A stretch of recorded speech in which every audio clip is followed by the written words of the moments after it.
Joe Rogan Podcast. Check it out. The Joe Rogan Experience. Train by day, Joe Rogan Podcast by night, all day. So, Jamie's the coolest. Cheers. Cheers, my friend. So good to see you. You too. These wildest of times. Oh my God. The wildest, right? I have no words for it. No one day. does. And your words change, and you know, you see a lot of people that are trying to say things because they want to assure themselves, and then they want to find other people that agree with them. This is why, like, Twitter is such a dangerous thing for people who are mentally unstable during these trying times. You watch people lose their minds. Yeah. Well, it's a form of escapism. It is, but it's also they're trying to find some stability in a time where there is no stability. And there's some people that are very uncomfortable with the unknown. They're very uncomfortable with things being like in a state of flux. They don't know how this is going to work out, and they get serious anxiety. You know, because some people they're just not good under pressure. And this is a thing where everyone's under pressure. Yes. So you see all these people that are freaking the fuck out. It's because I know. those folks haven't had to deal with pressure. Right. I mean, like, think about yourself. You've had to deal with a lot of pressure. Oh, yeah. Right? Yeah. You did that. thrive under pressure. I do. And like, you know, I witnessed the challenge in front of me, and then I'm like, well, what the fuck are you going to do? Are you going to freak out? And I have like a nice bandwidth for my, you know, understanding with myself. So I went through all that last year. Like I really, like, you know, I didn't tour at all in 2020. And so like I was alone a lot, and I had to like work on some shit. Yeah, that's rough. And you know what's interesting is I did this thing where I like figured some stuff out, because like when you're on the road, you know, you can just like leave your shit, like you're just busy, like what's in front of you is a show, right. And you're entertaining, and you're exhausted, you don't sleep that much, and it's go. And then when like time stopped last year, I was like, oh man, I got all this baggage. I gotta unpack it, and I don't want to, but I did, and it was like kind of profound. And when I decided to move to Austin, that was like part of this thing that I just discovered of like great change that needed to take place in my life. And then I met the love of my life when I got here, which is crazy because I had just signed on to this autonomous plan of not dating anyone for 9 months. I did it for a couple months, and it was awesome. It was like the best I'd ever felt, like making sure it was just me. I'm not letting anybody in. I've got something I have to do. And then when I stopped caring about it is when like the stars aligned, if you will. And I feel that way about the anxiety around my career. Like the more I'm like, I have no control over what's happening. They cancel my shows, whatever, you know, like I was getting really sad about it. I was getting really anxious and depressed. And then like the more I'm just, like you said earlier, you know, this challenge of what I can't do, like it's actually kind of nice. I'm just letting it go. I'll take what I can get. I see what you're saying. You know, it's like you found like a balance in yourself, and then you met someone. Like that's like if you would talk to like a psychologist. Clearly, I'm not one of those. But if you could, I would give you some bad advice. I'd be like, fucking suck it up. I'd be the worst psychologist ever. But I think they would all tell you that that's when you're going to make your healthiest choices, because you're comfortable with yourself. It's like when people get desperate, right? Like that's one of the things, like an attractive person could be desperate, and it makes them unattractive. Totally. It's the weirdest thing about human nature. It's like we can't attribute it all to like the shape of a face or the shape of a body. There's something about a person, the way they hang out, the way they talk to you. Like you're not compatible with everybody, you know? And in some people, they just have a hard time syncing up. And when they come off desperate, and then everybody gets grossed out. And so like, do you know that there's a thing? I've really struggled with that. Have you? On the receiving end of like feeling like I owe people that energy. Like, well, you're very kind. But that's why you're a very kind person. And I'm getting better at saying no. But that was like a really hard thing for me to not like just like run myself ragged trying to be whatever someone expected of me, when at the end of the day I was like, I don't like this. Yeah. I'd rather remove myself from this situation. But I'm a late bloomer there.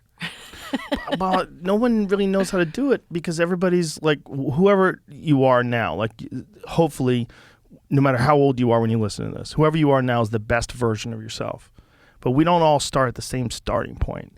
It's a hard thing to recognize, but as I've gotten older and hopefully a little bit wiser, I've recognized that in more and more people. It's like we all start at a different spot, and everybody's got their own challenges and weird fucking journey. So what it takes for you to just get your shit together, and even if it's not in comparison to how you have your shit together in 10 years, hopefully you'll be better at it in 10 years. But we're all like, ah! Well, it's that waiting thing. That's where you get fucked up because, like, if I'm waiting for the success I've always wanted or the return I want to see on my hard work, I'm going to be miserable.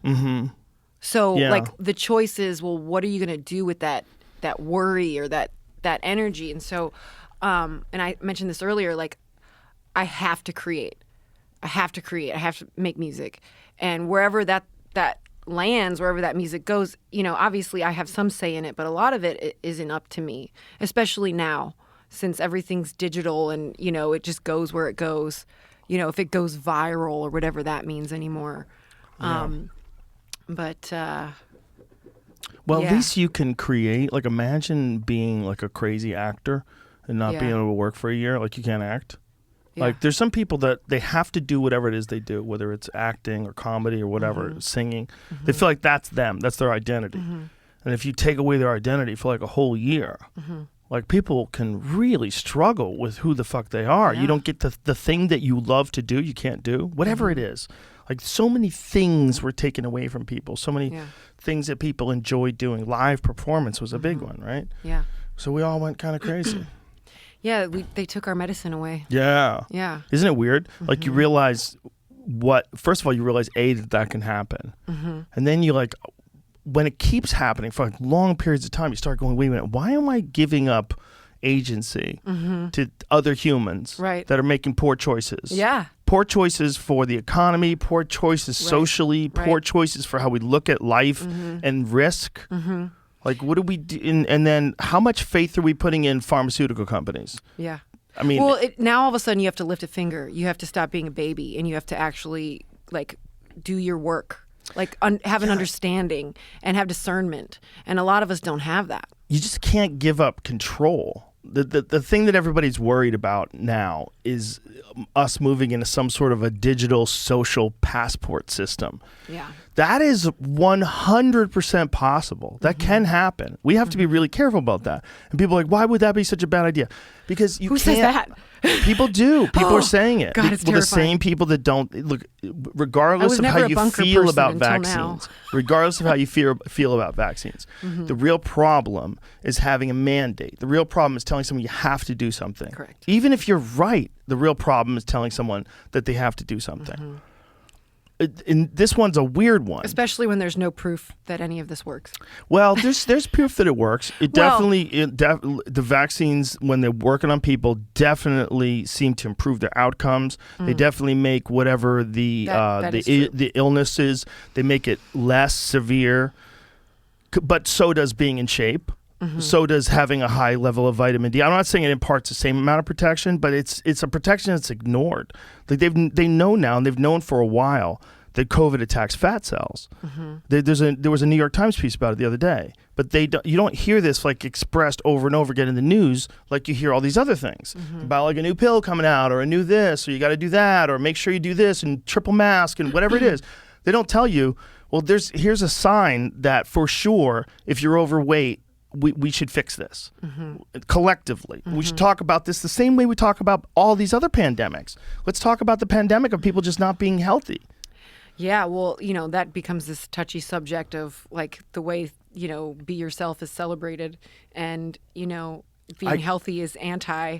It's very weird. It's very backwards. The be yourself is celebrated. I get it. Because here's the thing. Most people that are, like, severely overweight are like, I'm, again, not a psychologist, but I would say there's issues Absolutely. other than just the physical that like make you want to eat that much food, right? It's a crazy addiction. I mean, and I don't think it's much different than all the other ones, the gambling ones or whatever drug ones.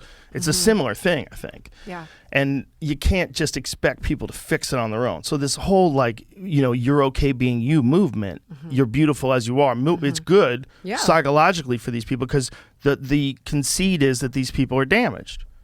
Right, that something's wrong. That's why you've eaten all this horrible food. Whether it's something's wrong with it, education-wise, or whether it's something wrong emotionally, like someone hurt your feelings and put you in a bad place in life, or you grew up in a household that's shitty or that has poor food choices, and whatever the fucking thing is. Obviously, you and I are different than those folks, but why? We should definitely like appreciate each other, but we also should be honest, and we should say we can all fix this. We can fix this body thing. Yeah, it's for difficult. some people. At least. I know, and it's very sensitive. And at the end of the day, some of the people I care about that are overweight, it's difficult because it feels like you're watching someone hurt themselves, in a way that there are other choices for healthier outcomes, but it's not up to, it's weird. It's like, it's such a taboo, you can't really say anything. And no, you can't. Yeah. It's really tricky. People get super, super offended by it. Yeah. It's like it's not that much different than a cigarette thing. But if you tell cigarette people, they're like, I know. Well, it's sort of the question is like, are you happy? And if they are, then like fucking hands off, not my call. Right. And if you say, no, I'm not, I'm actually really uncomfortable or I'm miserable, well, then there's another conversation to be had. But again, it's like, it's so much easier to say that to an alcoholic, be like, hey, I see you really destroying yourself and I love you and I'm here for you. What can I do to help you? It's so much more socially acceptable for that. Right. But it's a body shaming issue. That's it's a shame of. That's not the case. I would never do that to anybody. It's not about shame. It's about concern and care for your well-being. Like that's it. Yeah, it's the bad feeling is what we're trying to avoid, right? We're trying to avoid people having a bad feeling. Yeah. I think there's ways to address the positive aspects of losing weight and not so much the negative aspects of being fat. You could explain to people and they can do the math themselves instead of like pointing. You can tell them that they probably could use it, but let them figure it out on their own. But the most important thing is like get everybody fucking doing something. I realized this just over the last few days because over Christmas break, family was over and there was a lot of food and I ate like a whole pie. What kind of pie? I ate so much. I ate everything. I ate pumpkin. I ate cherry. So you ate more than one pie. Oh, no, I ate a lot. Collectively. Suzanne, I have a real problem with food.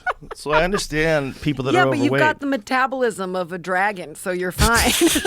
But I work it off. And I do also, I do little tricks. Like I don't eat for like, 24 hours after I eat something horrible like that. I see, yeah. I let it burn through my system. Yeah. But I'm so stupid because I pay the punishment. Like I felt like shit. Yeah. For the rest of the day, I felt like shit. You get a headache or anything? I just the was sugar stuff? exhausted. Yeah. I was like, ugh. Yeah, I felt this is what I gross, felt too. like. Just, Yeah. just I had a whole pie in me. At least one pie. I had so much pie. Did and you I had work whipped out cream too, or on did you it. take the day off? No, there's too many.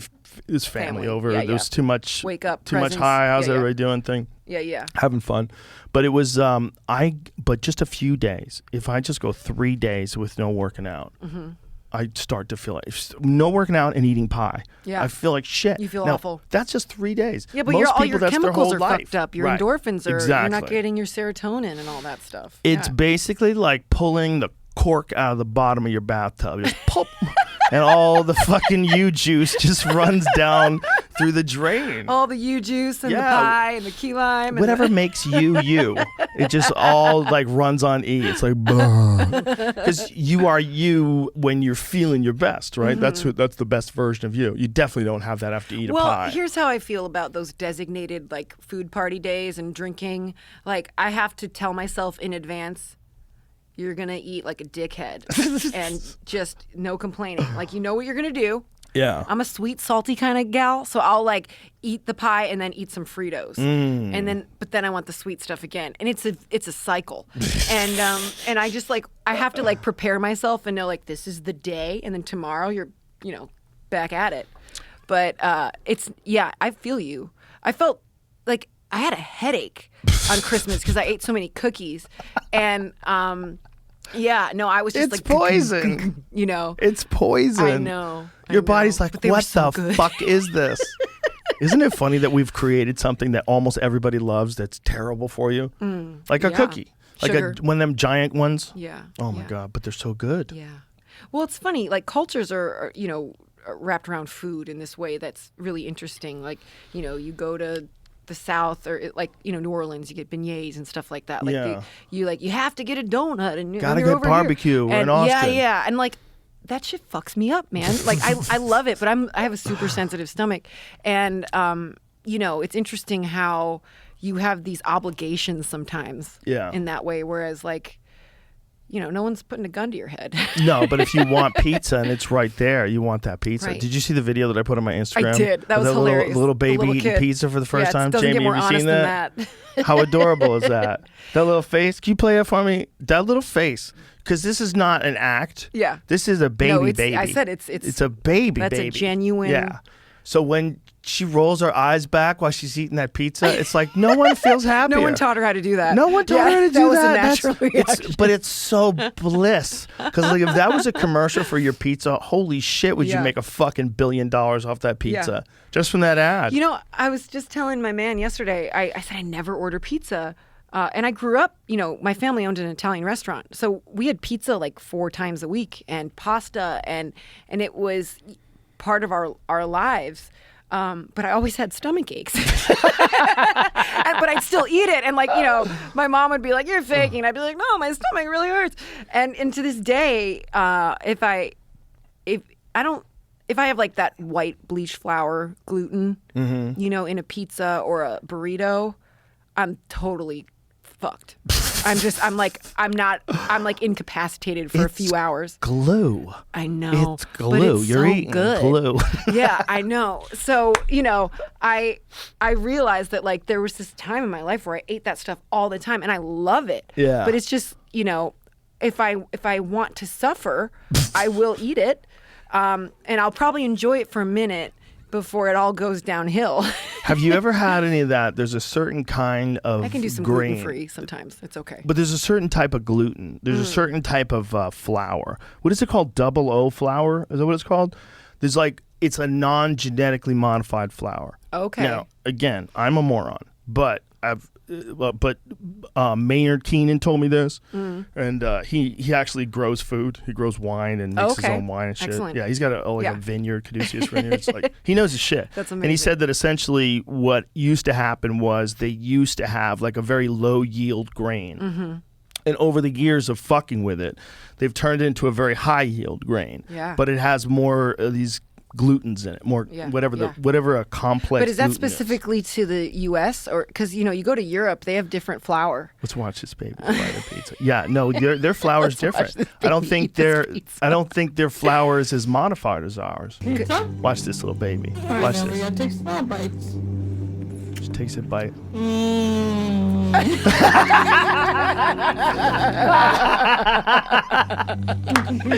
Oh my That God. baby's Oh that's my just God. pure bliss. Look at this baby. Look at her close her eyes and lean her head back. It's amazing. Wow. It's so adorable. I know it. Oh my God, that's pure bliss. That baby's like, yes, yes. And this is where it starts. Yeah. Pure bliss. Like, oh. When she was doing that with her lips too, like, oh, Jesus, this is so good. I mean, you can't really blame her. I just love when things are like that, when you see like a pure expression that like you can't teach a kid that.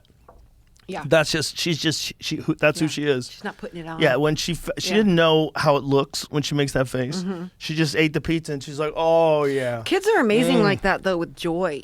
Like it. What's amazing about kids is like they can take a compliment Yeah. Like when you say, "Hey, that's pretty cool," and they're like, "Yeah, I'm the best," you know, and like no adult would ever say that, because whenever we get a compliment, we always say something bad about ourselves. Right, you know, right, at least I right. do. It's something I've had to work on, is say thank you instead of like. But kids are, you know, their joy is until, you know, they reach a certain age, or you know, hopefully nothing bad happens, but like the joy in them is amazing. It's so beautiful. Well, they haven't been fucked up yet. Yeah, right. You know, Don't I know it? they all have like different levels of whatever the fuck it is to be a person. Different levels of like personality factors. They're like wired in from birth. Mm-hmm. Like you could have like 5 kids from the same family, and they all have totally different personalities. Oh my God, I know. It's like what? Okay, but what is that? You have siblings? What is? Yeah, Yeah. just one sister. Yeah. But like, what is that? Like, what makes someone? I think it's so many things. I I mean, mean, there's fucking so many factors of I what it think means to be a it's nature person. and nurture, and I think there's some spirituality involved Oh, sometimes. Jesus. I know. And like, which makes it like equally as, I don't want to say as exciting, but like terrifying as a parent to Yeah. think like, oh my God, this one time I said this thing and then the kid was never the same, or I guess you kind of have to leave that up to fate or whatever. But it is fascinating how, I mean, I would say my sisters and I were raised differently because of our different personalities and our predispositions to whatever trouble all of us would get in, which were all very different troubles. Yeah. We all did different bad stuff. You have to find your bad stuff. But right? I was always upfront about my bad stuff. I think that's why I'm so close with my parents. Like, I moved to New York City when I was 16, and I was on my own when I was 17, and they were like, "We believe in you. Go get it." Jesus Christ. And like, I was like going to bars and stuff, and That's so crazy. 17. They let me go to Tokyo when I was 16 for 6 Holy weeks. shit. And I because I used to be a model when I was a teenager, and like I look back and I'm like, I can't believe they let me go. Like, I didn't. Let me turn this down because it's buzzing. Yeah, if everybody's like, something wrong, fucking Jamie. It's not Jamie's fault. That was me and We my were, we were going to me and my start out. practice amp. Well, wouldn't have I'll made it to sing the in a mix. little bit. You would have what? What It did- wouldn't have made it to the mix. No. I could have taken that out. Yeah. You could have? Yeah. Really? You're such Oh. a pro. He's a pro. I know. The mix. Well, we'll just take it out anyway, folks. There's a little bit of feedback. Yeah, they let me go to Tokyo, and like I was going to the club every night, and like I'm not a joke. I like was hanging out with the Yakuza, and like they would take me and my friends out to dinner, but nothing funny. Like I came back. I remember I landed at the Cleveland Hopkins Airport, and I was like, "Mom, Dad, I drank a lot. I tried ecstasy. I'm still a virgin. I had a great time. Thank you for letting me go." Like I didn't get into too much trouble, but Wow. But I mean, I was like I was very open with them about who I was, and so I think we had a trust, and I had values, even though I had all this freedom. Like I wasn't going to be a hoe, Right. Like I wasn't going to be stupid. I had things that I really cared about that were important to me. So, as much fun as I like to have, I still felt responsible, The idea that you should coddle your children is being challenged all the time. Mm-hmm. And Jonathan Haidt, he's one of those guys that's into like free range children, like let your kids figure their way home. Oh shit. Yeah, like let your Right. 9-year-old Well, there's a figure their way degree. home Right. in New York Ooh, City. That's rough. Well, I mean, it is, but I did it when I was a kid. Yeah. I mean, I think the world's more, the question is the world a more dangerous place now, or do we perceive it as a more dangerous place because we know the danger now? Mm-hmm. Like the danger was always there. Yeah. It just wasn't as highlighted. Like I almost got molested twice when I was a kid. Yeah, I remember you telling the story. It's scary. Yeah. Because I think like if there's someone wasn't there that recognized it at the library when I was, I guess I was like 8 or 9 or something like that. I'm not sure how old I was. I don't totally remember. But if that lady wasn't there and she didn't see that man trying to escape with me, who knows? I mean, Right. I might have been dead. Right. That might who the fuck knows? I have no idea. Yeah. But did you have the discernment at the time that you were in trouble, or did you think No. you were going to go play with some puppies? Or I thought I was something? going to play with puppies. Yeah, right, Yeah, I right. thought he was going to show me some Yeah. books. I was completely naive. Yeah. I think I told you about this once too. Like we were pretty, I grew up in Parma, Ohio until middle school, which is pretty blue collar. And so you get a lot of, like working folks and a lot of alcoholics. And like there were total like, pedophile like stuff on the street. And you just be like, oh, don't go to that house. It was just kind of like, it was just like common knowledge that, to know where your understanding of trouble was. And I feel like actually the song I want to sing to you is about that. And I had that like revelation not that long ago about how fortunate I feel to have had this upbringing where I experienced real life and I wasn't coddled. I have great parents, and they took really good care of us. We're so loved and supported. But like I have the opportunity to be outside a lot and like play outside, be home by dinner. Like people don't do that anymore. They have play dates. Yeah. They have like supervised. Like it's not. I'm sure in some places your kids can go play outside, but like there was this kid who would walk the tree line of our backyard every day in army fatigues and a BB gun. And I always got a sick feeling every time I saw him. And at one point, our babysitter told us that he tried to force himself on her. Ugh. And like she lived with her grandfather. So if that doesn't tell you, like that's a tough situation. So I remember my parents going to talk to her grandfather. And like years later, this guy like was a convicted serial rapist, like dozens of women in the greater Cleveland area. And I used to see him every day looking out the back kitchen window, walking across our backyard. And like, it's just, I look back at that stuff and it's very sad, but it's also like, but I knew something, obviously like something's wrong with that kid, Right, but you could have got in a bad situation, right? Like, well, I think I told you this on the podcast. This was a story I told a long time ago. There was another kid who, so when I was little, I still am, but I was obsessed with fishing. You said when I was little, but I still am? I'm still obsessed with fishing. Oh. I love fishing. I love to fish. You meant you're still little. It's just emotionally. In some ways, Joe, I am. Yeah, well, I hope we all keep a little bit of that. Yeah, I'm like, I'm an excitable adult, so I feel like a little kid sometimes. I think that's good. I think that helps. I really do. Yeah. So I was playing in the backyard by myself. Specifically, I was trying to make a seesaw, but I was by myself, so you really need two for that. The whole, right. Like you need someone on the other end. And I didn't have any shoes on. And this one boy, I can't remember his name, but he was my sister's age, so he was like 3 or 4 years older than me. So he was like a boy, like, adolescent. I think I was like 9. And he came out of the woods and he said, Suzanne, there's a largemouth bass in the creek. You gotta come see it. And I was like, holy shit, let me get my shoes. And I was so excited. Like nothing would have stopped me from going to see a largemouth bass in the creek. And I ran up to my room and I put my shoes on. And I don't think my parents were home. I think my sisters were there. And as I started to run out the door, like there was something in me that like I got clotheslined and just was gripped with terror. And I can't explain it. I can't tell you. No one said anything to me because like I was a pretty determined kid. So if someone told me something cool was happening, I was going to be there. And I look back and obviously there's no chance that kind of fish would be in the creek. It was just crayfish and, like nothing. There's no fish in the creek. And, later this kid was like hurting animals in his treehouse. Like I remember he like blew up a squirrel. And I really think that that was a powerful moment in my life where it could have gone another way. Because I do believe that the boy would have hurt me. But yeah, it's pretty crazy. When I think about the time when I was in the library, as an adult, thinking back on it, like how crazy it is that someone got to a point where they were essentially my age or maybe a little younger. I don't remember how old the guy was. He might have been in his 20s for all I know. I was a little kid. It was just a man, know. Like that kind of person exists where they go to places where kids hang out and they try to catch strays. Crazy. They try to catch some stray kid that's not under protection, it's not under the watchful eye of a parent, just wandering around.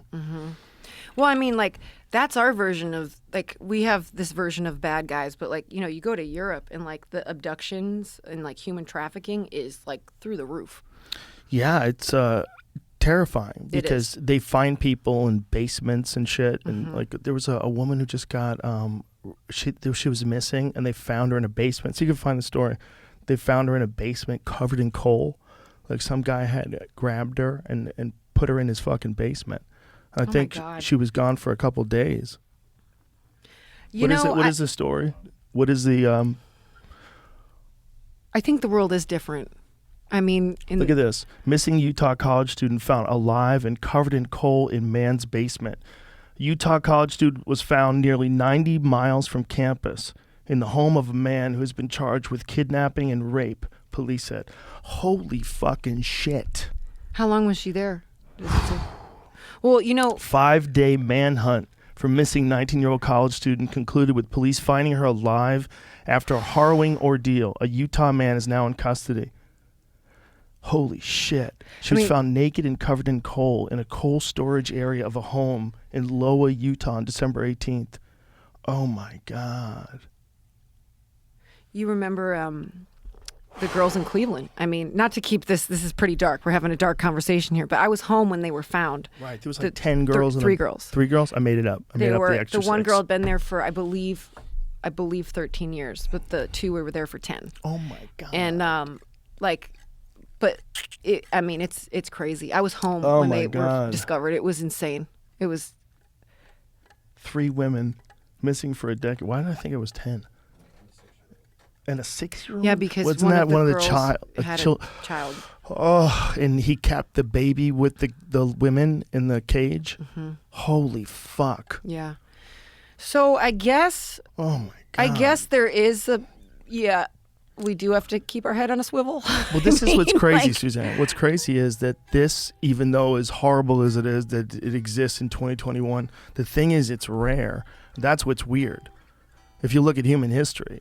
I mean, I think people have been doing that kind of thing to people forever. For a long time. Forever. Yeah. Forever. Just take it. Just grabbing people, snatching them. Like that. I mean, we're like just an advanced primate. But I think with that said, like I feel, and maybe I don't want to toot my own horn here, but I feel like there's a degree of my instinct that I have now. That like, this feels familiar or this doesn't feel right, and I've gotten really good at just going with it, even if I'm wrong. Yeah. I'd rather be wrong and look like a crazy person than right and in trouble. Yeah, but you probably wouldn't be wrong. I mean, you're pretty easygoing. I think you recognize patterns and you recognize like squirrely thinking from a person where someone just seems off. Something about the reaction seems off, and you're like, I gotta get out of here. Yeah. I'll see you later. Well, people can pretend to have their shit together for a long time. Like people can trick you for a long time. I know. Especially if you're sweet, if you're a nice person. I hate that. Trying to make friends, and then you let someone into your midst, and you go, "Oh, you're fucking crazy." Yeah. There's a lot of work, huh? Yeah. You just dumped all this work on me. Like they'll sell you something, it's like the previews, and then you watch the movie, you're like, hey, this is not the movie. Why did I pay $5.99 for this crap? This is a total different movie. Yeah. Oh man. Well, you want to hear a song? Yeah, I do want to hear a song. I want to. Let's go. Change course. How's this? Is that too loud? Okay. It's funny. This is called Mercy. And your nurse outside, Mercy. What a gem. She's awesome.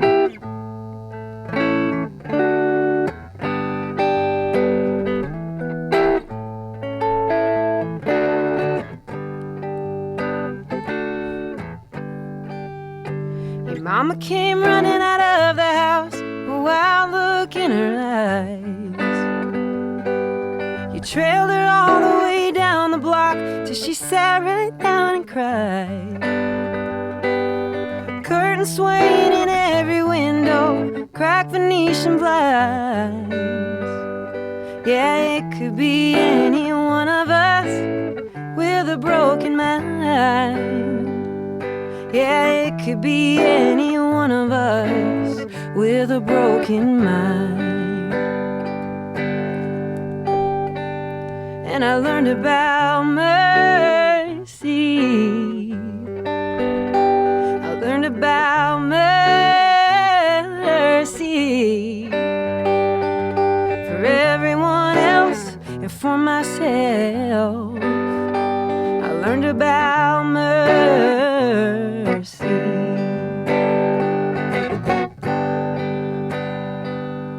Yeah, I was just a kid then, skinning my knees in Woodbury Hills, trying to make a little sense. But my heart got crushed when the cat got killed. Was a mean man down the block with his keep out sign and his poison milk. How I learned to keep the door locked. The thought of it still gives me chills. And I learned about darkness. I learned about darkness. Heavy like sick or hidden in a kiss.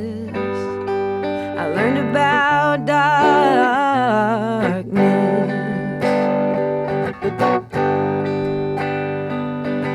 Sometimes I don't know how to be, how to shut my mouth, how to let things breathe. And it gets so hard to see with my history standing in front of me.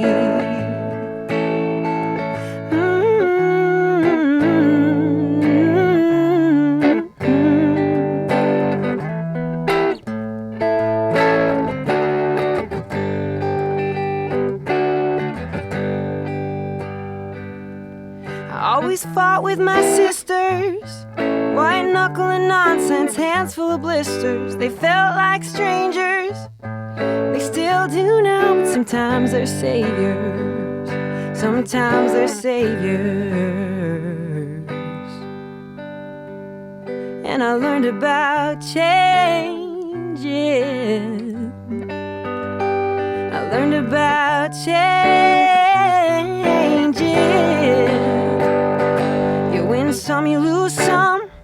Cry about things that used to be fun, but you're changing. Yeah, we're changing. Yeah, we're changing.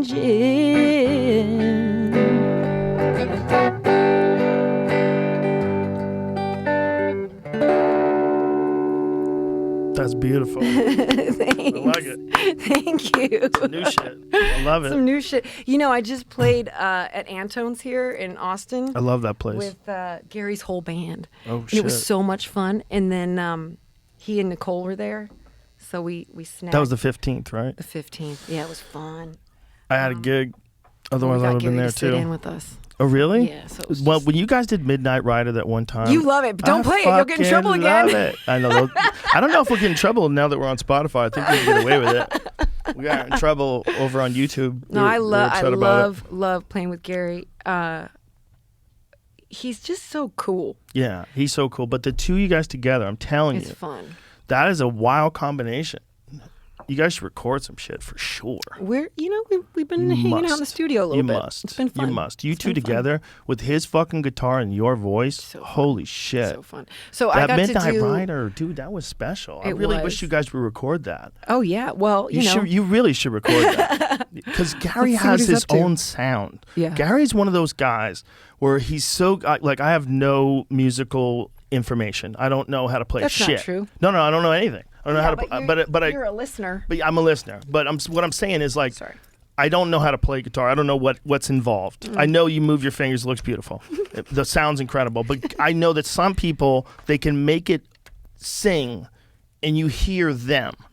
Like Yeah. Gary's one of those people. Yeah. He when he channels plays it. that guitar, when Yeah. he's playing that solo in Midnight Rider, I'm like, oh my God, that's Gary Clark Jr. doing Yeah. Midnight Rider. Like, if you Yeah. played it for me, I'm like a sommelier at a fancy restaurant. I'm like, It this feels is like it comes Chardonnay. from another place. You know what I mean? Yeah. Like he's a real He's like channeling something. He's putting himself into his that's Gary Clark Jr. That music is him. Like you can hear him it's pure. Yeah. There's something he hits these notes where you're like, oh, that's Gary. Yeah, yeah. But everybody plays guitar. There's something, not everybody, but obviously it's hard to do. He has but a signature, and his voice is so good. Yes. I a month ago, was it? A couple weeks? Yeah, it was a month ago.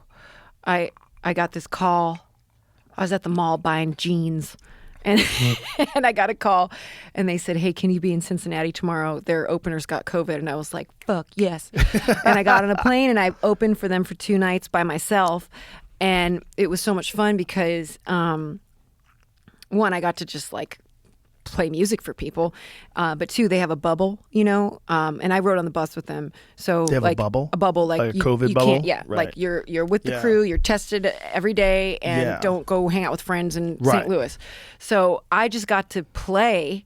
I didn't have to go out and sell merch or anything, and then just watch them. And it was so fucking awesome. They're so good. The whole band, Eric Zapata, Elijah Ford, JJ Johnson, John Keys, like his whole band is phenomenal.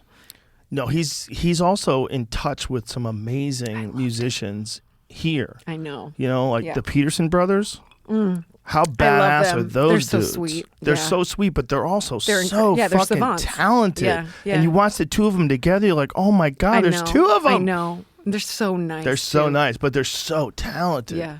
And, it's like Gary's music, it fits perfectly in this town too. You know what I mean? It does. Well, he's from here. This is his court. You can tell, like it fits. And it's really cool. But he's such a good dude. Yeah. He's the shit. I'm such a fan that I want to. There's Peterson Brothers with him. Oh, I love it.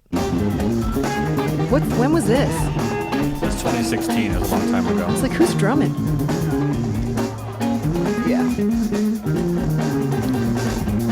This is 2016. Yeah, it's a long time ago. This is back when the world was real. Oh my God. Back before we entered into the metaverse. We're on machine time now, like it's moving so fast. Yeah, we're too just fast. always on the thing. And I have discovered that I'm most happy when I take a lot of walks. I go on long walks along with working out. Okay. And when I'm reading books, like actual books. Oh, and so just you read them while you're walking? No, those are 2 tape? separate experiences. Okay. Yeah. 2 separate. Okay. Yeah. You could do them at the same time, But it brings me back to some like reality within myself where I'm not like caught up in a just tornado of emotions from social media or my fucking email or just the news.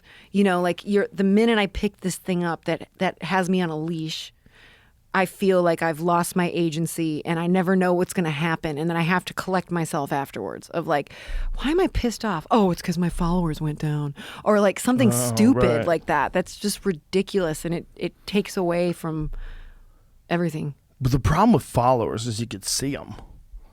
Like you see the number. It's the kind of the craziest thing ever. Like you see a number. Yeah. And that's one of the reasons why it's so addictive, right? Mm-hmm. Like the likes. Well, yeah, likes you get your are dopamine. Very all addictive. that stuff. Very addictive. But like, I also get my dopamine from like playing Scrabble. Yeah. You got to be careful. I like real life things. The problem is it's making people alter the way they think about other people. Because everybody's projecting this version of themselves that's so unrealistic. Oh, yeah. Or they're being super sharey. Oh, yeah. Sharing a little too much. No, that's the thing, too, of like, so I got engaged and we wanted to like post something. And I was like, oh, man, like I feel like, not that I'm not excited because I am, but there's something about it that I hesitated at first. But it was beautiful. Like we feel so good to share our announcement, but I get a little knee jerk with the just being inundated with people's feelings all the time because most of the time there's not a solution. It's just I feel bad, and blah blah blah blah blah blah blah, and I get that, and I have empathy, but I think there's I wonder what happens when you don't share that publicly, and you figure out how to heal yourself. And well, I mean, there's nothing wrong with sharing it publicly. A lot of people, they can push aside the negativity and maybe they can look at it in perspective. Maybe it's the victim thing that I'm really reacting to. Victim thing? Like victim society. Oh, well, I mean, the thing about like sharing something on social media that's a super positive thing. It's just a positive thing. It's just love. It's just love. Great. Like anybody that would react in a negative way, because you're not just thinking a negative, like, oh, that bitch, you know, or oh, fuck him, or whatever. People think it depends on how much rent they owe, and you know, their girlfriend dumped them, they got fired from their job, and they're fucking angry. But the fact that they can type something really mean that you could read, and for no reason you take it as, it's like, we're not designed for that. Right. It's not healthy. Well, so it's not bad to post something, but it is bad to read all the things that various random people think about the posting, because you don't have that much time. Every single thing that a person says to you, you at least have to consider. You can say, oh, that person's a moron, I don't think they're correct, or maybe that person's smarter than me, maybe I should consider what they're saying. But when there's just random assholes and you don't know anything about them, right, and they're saying mean stuff to you because you're posting you got engaged to your fiance, like, why? Well, I think we're talking about a lot of things. We're talking about a lot of things. I know. That's that Snoop Dogg weed. Woo! I haven't smoked it yet, and I think I'm going to wait because I'm scared. But well, it's also Buffalo Trace. Oh yeah, it's so good. I'll stuff. take a little more of that, by the way. I know you would. I know you would. It's going to be one of those shows. Well, I don't want to knock on anyone that shares their feelings on social media, because I've done No, it too. there's nothing wrong with it. I think it's the manner in which you're projecting yourself onto a public platform. Sometimes it feels. Sometimes it doesn't feel genuine, you know, as a reader. But at the same time, I think I'm just over all of this shit. Cheers. I want to be in nature. I just want to be out of this shit. Well, we don't know how to do this, Suzanne. I think this is the problem. There's no. Don't judge me. I'm sure people are giving giving this jewel. Don't get in there. I think people are they're giving out. Mother's milk. They must be giving out classes. Are you a nicotine addict? No, I just. Is that Juul with marijuana? Or No, it's a Juul with nicotine. Oh, and I guess I am a nicotine addict sometimes. Yeah. How long have you been doing that? A little while. But The thing is, you don't smoke cigarettes, do you? I That could roughen up that voice. Kid. I know, it's so Be bad. careful. Well, this isn't good for my voice Be either. careful. I know. I think that's basically gonna just kill your body. I don't know think it's gonna mess up your voice. I think it's gonna. Yeah, no, I have kill rules. your Like, I'm gonna put neurons. this down in like a week, and then I'll just be away. No more. I think it's probably better. You know, better there's a than a problem. cigarette. It gets demonized. When something gets demonized, I have to say, okay, are they demonizing this because it's actually bad, or are they demonizing this because it's a threat to profits for an established company that has a shit ton of money? One of the things that I talked to Adam Curry. You know Adam Curry? Okay. Yes. You I know who love he is? No Agenda. He's the best. Yeah, He's the I'm a big podfather. fan. I really like him a lot. If not for him, none of this would be And possible. John C. Dvorak. I like they're when great. they have their little fights. Well, they're super smart fan, guys, though. Yeah. and Adam is a good friend. I love him to death. Awesome. I love him to death. And Oh my God. He's one of the reasons why I came here. Like talking to him, he's so smart. When he was high on Austin, I was like, okay, maybe he's on something. But anyway, he talked to me about this, and he said a lot of this was based on a bunch of people who died, a group of kids that died from bad e-cigarettes that were actually marijuana cigarettes. Oh, does he smokes these things, right? I do not know if he does that I feel anymore. like he may have in the past. Remember. I'm not exactly sure. He smokes a lot of weed, though. I'll tell you that. Good That for him. that motherfucker could throw down. See if you can find what that story was, Jamie. There were e-cigarette, but it was e-weed. And so they were attributing it to vaping. They were saying all these kids died from vaping. And he's like, no. It was a small group of kids that died because there was a tainted product. And he said, I don't think I'm paraphrasing him. I think he was saying that it's one of those things, like we talked about earlier. It's either the outrage is because something is really, really dangerous, or the outrage is because something threatens profits of something else. And I should just, out of the way, I'm 100% in favor of you buying cigarettes. Oh, wow. I smoke cigars. I think you should. I drink whiskey. It's not good for you. When the mood strikes, I'll buy a pack, and then I'll go months without smoking. It's just like a thing about. It grounds me, I think. But yeah. but with per But I your think point, he was saying that we have this idea that it's really bad to vape. Right. and Right. it might This not is on exactly the be true. CDC's website. Okay. But I remember this. This is the vitamin E stuff they found it. Okay, this is it. Vitamin E acetate is strongly linked to EVALI outbreak. I don't know what that means. Vitamin E acetate has been found in product samples tested by the FDA and state laboratories and in patient lung fluid samples tested by CDC from geographically diverse states. Vitamin E acetate has not been found in the lung fluid of people that do not have whatever EVAIL is. Do you see if you can find that story with there was kids that died, and they died from tainted. That's this. But is there a Was story there like that a bacteria says, in there or I mean, this something? was the or was CDC it- looking in. That they had Right. to write this because they looked into it because it was like it was a thing. right? It was a national issue. So is this the story of the? Okay, so it says at the top when you scroll up, it says outbreak of lung injury associated with the use of e-cigarette or vaping products. I guess I'm looking for like a dumb story, and this is like a page of But you know the what? government Like, CDC site. The thing is, Joe, like, it's really difficult to decide what's real. Like, you know, you hear a story, you see a story on the internet, and maybe it's true, maybe it's not. Like, I don't. It's like you said, it's major commerce. Well, look at this, though. The mysterious vaping illness that's becoming an epidemic. A surge of severe lung ailments has baffled doctors and public health experts. Okay, here's one thing I do know. I do know of a family who had a young son who was a teenager who died, and they think it has a connection to vaping. He got really? very sick, and he had some sort of a lung issue. Ugh. And I gotta imagine that if you're doing it all day long, Yeah. like a lot of these kids are, they're doing it all day. Like if you can give a kid something where you give them, which is nicotine is essentially, is it listed as a stimulant? Yes. Is it a stimulant? Yes. Is that what they call Yeah, it? and it makes you feel so good. Nicotine gives you the greatest head rush. I love a Jamie, cigar. do you still smoke? Good for you. I was going to add into this, which I don't know. I know that from when this happened, whoever was getting them, or I don't know, it was a national thing. So lots of people that were getting the actual cartridges that they were putting the juice or the oil or what have you in. Yeah. Mm-hmm. Those were where the issue started. I think like the cartridges Right. themselves were bad. Yes, I think they said they were like contaminated or something. There was something wrong with them, right?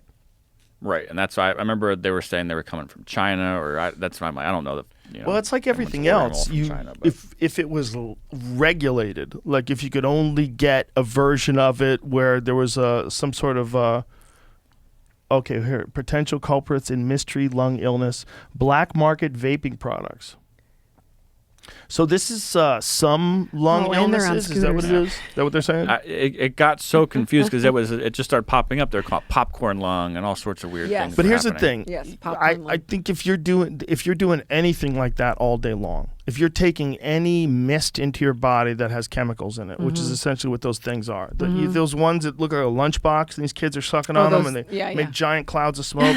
Yeah. Those kids are taking in stimulants Right, through right, their right. fucking blood vessels all day long. Yeah. In the lung, they're sucking it into their lungs. All I can say is I know if I do this too much, I don't feel well. So, and that's something to be Like me with conscious pie. of. Yeah, like your pie, exactly. situation with so, eating too much you know, pie. like right now I'm kind of like in holiday mode. And just in general, like my cell phone, like I don't like when something has a hold on me. I don't like when I wake up and I'm having my coffee and I'm like, where's my fucking Juul? Yeah. I don't like that. My boy Sturgill just switched over to that light phone. I got a green text from him. I'm like, what's going on, son? It's a light phone. It's one of them little bullshit phones. I don't know. Oh, you mean like a flip phone? No, it's like a phone that will let you stop yelling. only make phone calls and text messages. It's a little tiny ass phone. Oh, you can't get yeah. online. I you want ain't, in on you that. ain't watching no YouTube videos. Oh, you ain't Sturgill. answering emails. What a great dude. Yeah, he went full light phone. That's Sent really in smart. that green text. How's his quality of life? Do you know? I'm gonna check in a couple months when he's missing them iMessages. he's missing them nice videos. Because we would send each Yeah. other memes. I'm like, come on, Aw. bitch. No more memes. No more memes. Sturgill out there in the woods. Just handle it. Just handle the pressure. Just give yourself like Does some it tell discipline. time? Does he know what time it is? Like, He does that have maybe he knows what time. It's like fucking. It's barely running correctly. Do you remember the first phones, the Nokia phones with the snake game? You know, Anyone? Snake game. Oh yeah, There yeah, was yeah. that- The game, yeah. You And, know. like there were flip phones you Yeah. play a game on, right? Yeah. I used to love that. Or thing. the little ones, the little tiny phones. It was like a one piece jamming. Well, and, yeah. like my first text message of like, what the fuck do you do with this? And I'd just be like, hi. It takes like 3 minutes to make a high. It's me, Suze. You know? Yeah. Oh, because you'd have to be like, dot, Yeah. dot, Oh. H. I. It was so dumb. Shoot this little time. Yeah. Oh my God, look at that little cutie.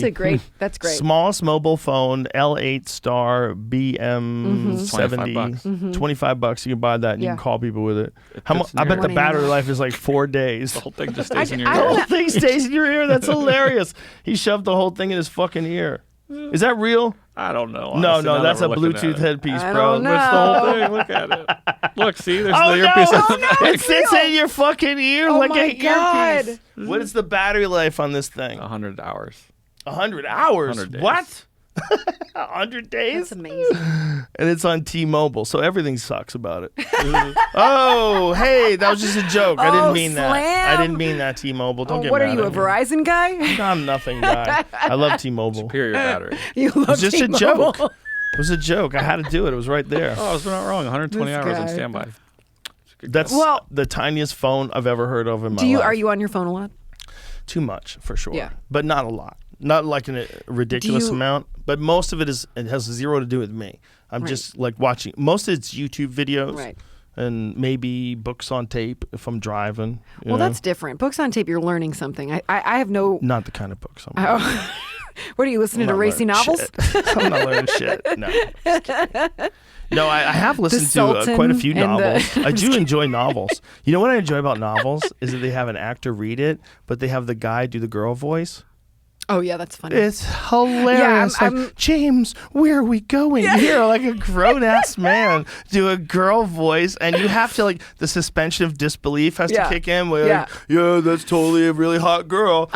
He's not even trying. You know, but sometimes it's done really well. I'm listening to Hemingway right now. The Sun Also Rises. It's really great. Oh, but does But he do a girl it's voice? read in by that? William Hurt, and he does all these accents, and it's really well done.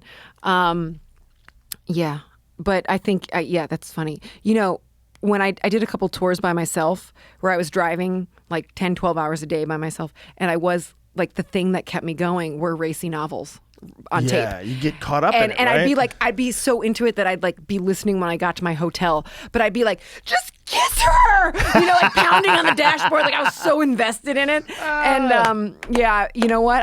I'll just, it is what it is. You know, I still maintain my dignity. There's nothing wrong with that. Girls, for whatever reason, are into pornographic literature. But they're Well- not into visual pornographic stuff. Like girls, like here's some girls are. Pardon me. You're right. I'm generalizing. But the point is, one thing. This is what I can say generally is that one thing exists in the female culture that doesn't exist in the male culture, and that's Right. written Sure. pornography. Sure. Like books I that don't know. are. Comic books, though. Comic books can get pretty but they're romantic visual. and well, yeah, There's- that's true. Yeah, That's I'm true. just saying, like Shades of what is it? 50 Shades of Grey. You know what it's called. I do. I just forgot it in the moment. Come on, you've Penthouse been letters? watching What was it. that called It's back tattooed then? on my ass. It What? was like letters. It wasn't letters the other, but it was Yes. like penthouse yeah, letters. or penthouse something- letters. something weird like There was Okay. definitely some of that where Right. dudes just jerked off to, I'm sure. However, girls have entire relationships with like perverts, like 50 Shades of Grey, or vampires, like the fucking Twilight series. Totally. That was literally about girls having a sexual relationship with a vampire. Right. Which is the dumbest Well, fucking you thing know, I've ever first heard of in all, my there life. was romance. There was romance involved. He was dead! And then she became a vampire too. Came Sorry, back to life. spoiler. Spoiler alert. But my point is that it became a thing for girls to the point where it made guys angry. Like guys got angry at Twilight. It was really weird. Well, it was weird. The thing is, so I can speak to my adolescent self on that, and the romance involved was it wasn't sexual. You know, I mean, Right. eventually it was, but I read the books as a youngster, and then I watched the movies, and you know, that's a lot different from like an actual racy novel. Right. You know, it Right. was like teen romance drama. Right. Yeah, that's not a good example. The better example is the 50 Shades of Grey. Sure. Twilight is a good example of like romantic notions where like women are looking for some vicious fucking killer that doesn't kill them, which is weird but real. That's one of the reasons why women want to marry serial killers. What? Oh, it's a big thing. What? Yeah, it's a huge thing. Like Richard Ramirez, I'm sorry, the Night this Stalker. is news to me. They Ted Bundy, they get all these marriage proposals from women. A lot of them are hot too. It's crazy. And they find guys that are in jail for killing women, and they want to marry those guys, and they send them pictures of themselves nude, and they try to do all kinds of things to get into romantic relationships with guys who are serial killers of women. It's really common. It's like, we're talking about. I wonder what the Jungian take is on that one. It's a good right. Or yeah, Let me think about that for or a Nietzsche. second. Yeah, I mean, it's whatever it is. It's some weird thing that happens where a woman wants to align herself with someone who's willing to cross the line, like the line of civility and civilization and community is assassination. It's murder. Someone's willing to like just go out there and do the wildest shit you can do is end a person's life, and it might be her life. So they align themselves with this guy. I feel like that would be like an interpretation of power in some way, obviously, because if you have the power and the gumption to end someone's life, that's a specified brand of power. Right. So, and I'll be honest, there's a lot of betas out there, and I think that What are you saying? there's an imbalance. Actually, an egregious imbalance in our feminine and masculine social structure. So I mean, I'm not into serial killers. Disclaimer, but I think I could understand a specific kind of woman that really needed a specific kind of energy, which is fucked up. I mean, there's a lot of therapy in there, but I think that with this imbalance, a lot of us. Like, not myself anymore, because I really did find my king, and he's something else. And I've never felt this balanced in my life, to be honest with you, because he's really such a man in so many ways, in his intellect, but he's also so kind and sensitive. He's jacked too. He's jacked too. He's That's really important. jacked. Nick, Isn't that, that's a you. little bit important. But I'll speak for Shout out to myself. Nick. Shout out to Nick. I'll speak for myself. I've been alone for a long time, and I've been lonely for a long time, and I've been very autonomous in this way where I feel like I've had to be very masculine and feminine in this sense of like just taking care of myself, and it's really masculine is like protecting yourself. Yeah, right. and like me looking out for me. Right, and you have to be hard. Yeah, a little bit. Yeah. And like in so many ways, being a musician, touring, and like just like being the only woman in a room full of men all the time. But it's really since I met Nick, and he really is like my match. Like we were made for each other. I get to be more of a woman now than I've ever been, and it's so cool. Like, I love it. Do you think that, first of all, that's awesome. I'm super happy for you. But do you think that this is happening with people with like this sort of erosion of sexuality in terms of like, we have like a divide between men and women sometimes in this country for whatever weird reason. Sure. And we also have a bunch of people that don't want to identify as either a man or a woman. And I was talking to someone recently where we were discussing this idea of like where does human biology go to next? If we used to be some sort of cave person and then we eventually became people on the internet, like where does it go next? Because it's going somewhere. Well, technically, we have like all the marks of a collapsed society with our obsession with sexuality and all the things that are this. Do you know who Douglas Murray is? Yeah, the madness Brilliant. of crowds. Yes, amazing. Like, a lot of my life has changed in so many ways, but specifically my politics and my belief in where I was before and where I am now, which is really in the middle. I'm really in the taint of all of the stuff. I think the taint is where It's a good place to civility be. lies. Well, Douglas Murray, man, the madness of crowds is genius. It's genius. And the thing about Murray is like he's got an interesting get out of jail free pass too, because he's gay. Because he's gay and conservative. And he's conservative and gay. They don't know what the fuck to do with him. But he also says what he thinks. And there's a lot of people that just can't do that anymore for whatever reason. But one of the things that he said about today, he said, if you look at past civilizations, whenever they were about to collapse, whether it's ancient Rome, ancient Greece, they got affixed on gender. Gender became a giant not issue. sexuality. Gender. But sexuality too. It's like all of it. It's like chaos. There's something that happens where there's like the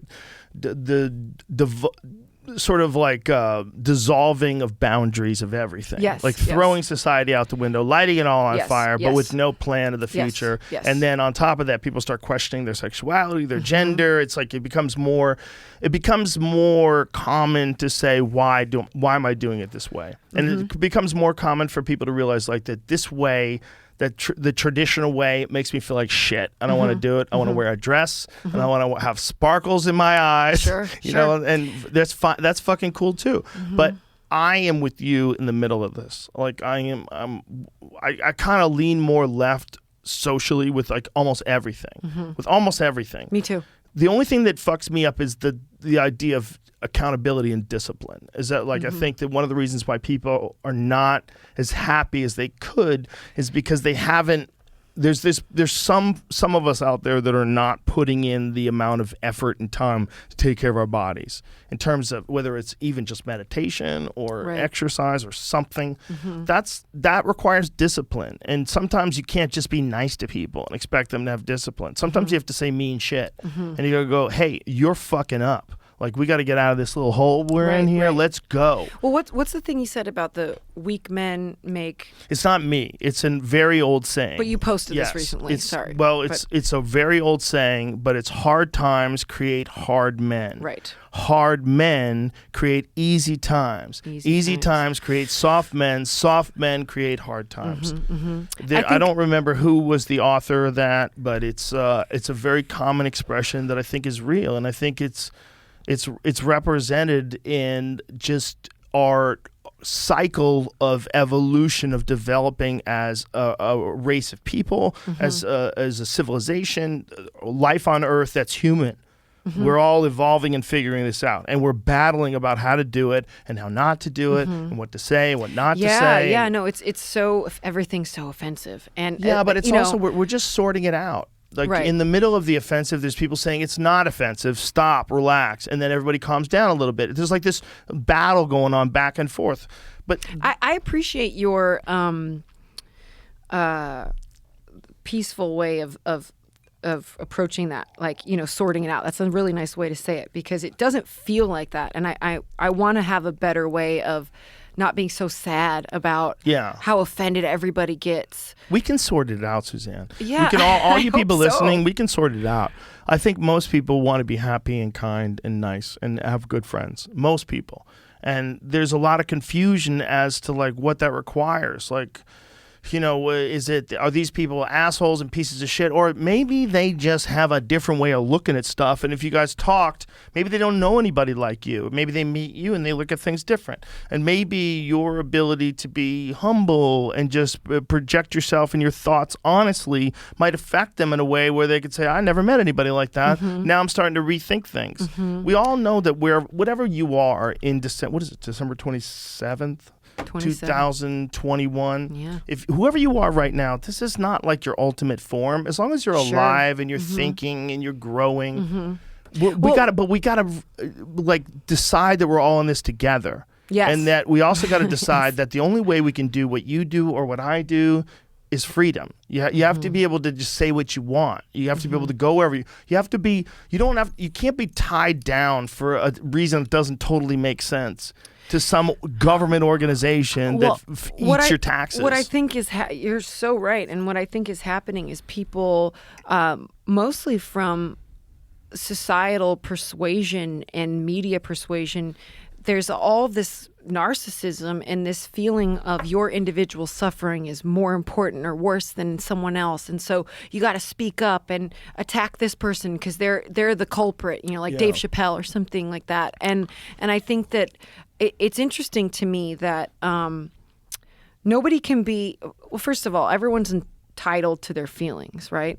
But like these days, like you can't quietly be uncomfortable or sort something out yourself. There has to be this alignment with identity, and the way that people are doing it is so divisive. Like we are divided in so many ways. And I realize that a lot of things I say,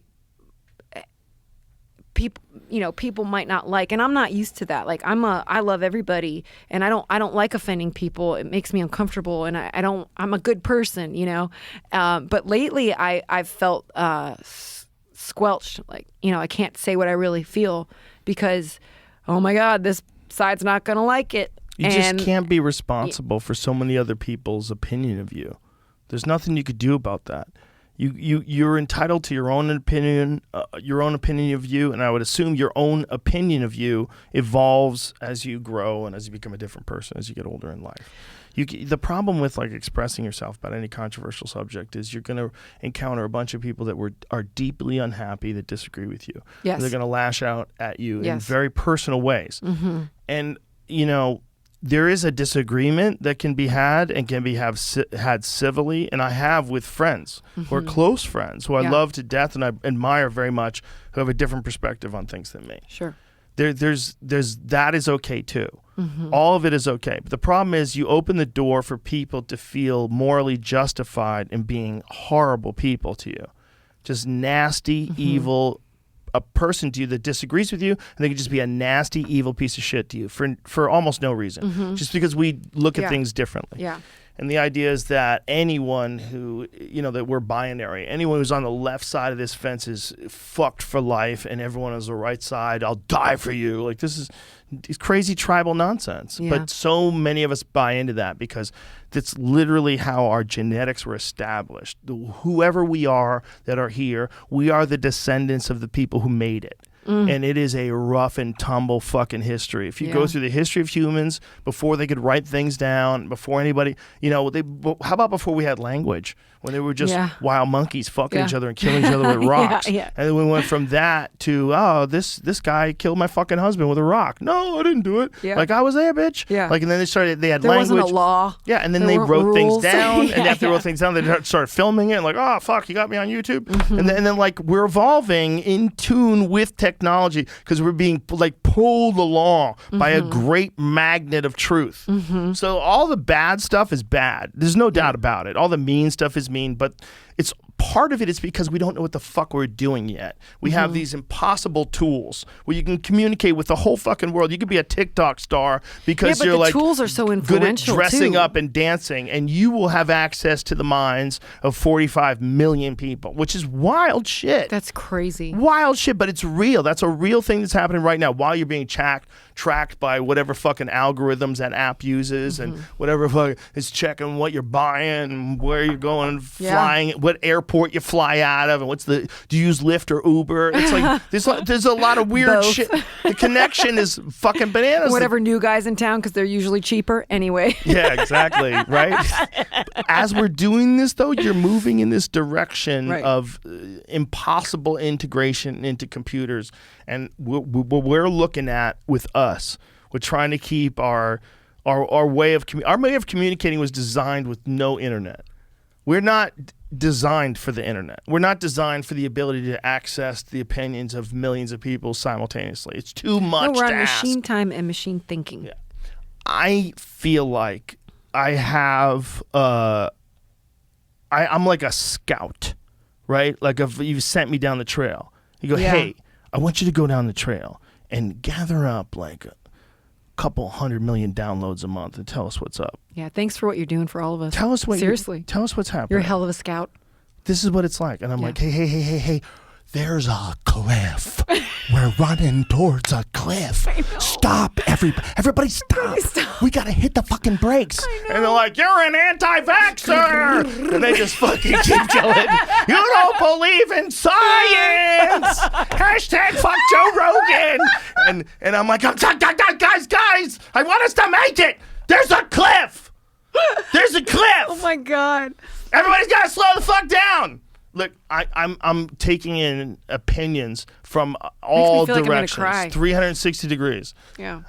But I feel like at this point in time, and with the chaos that's here right now, like the fucking universe has put me in this place where I can at least have access to more opinions than most people. Yeah.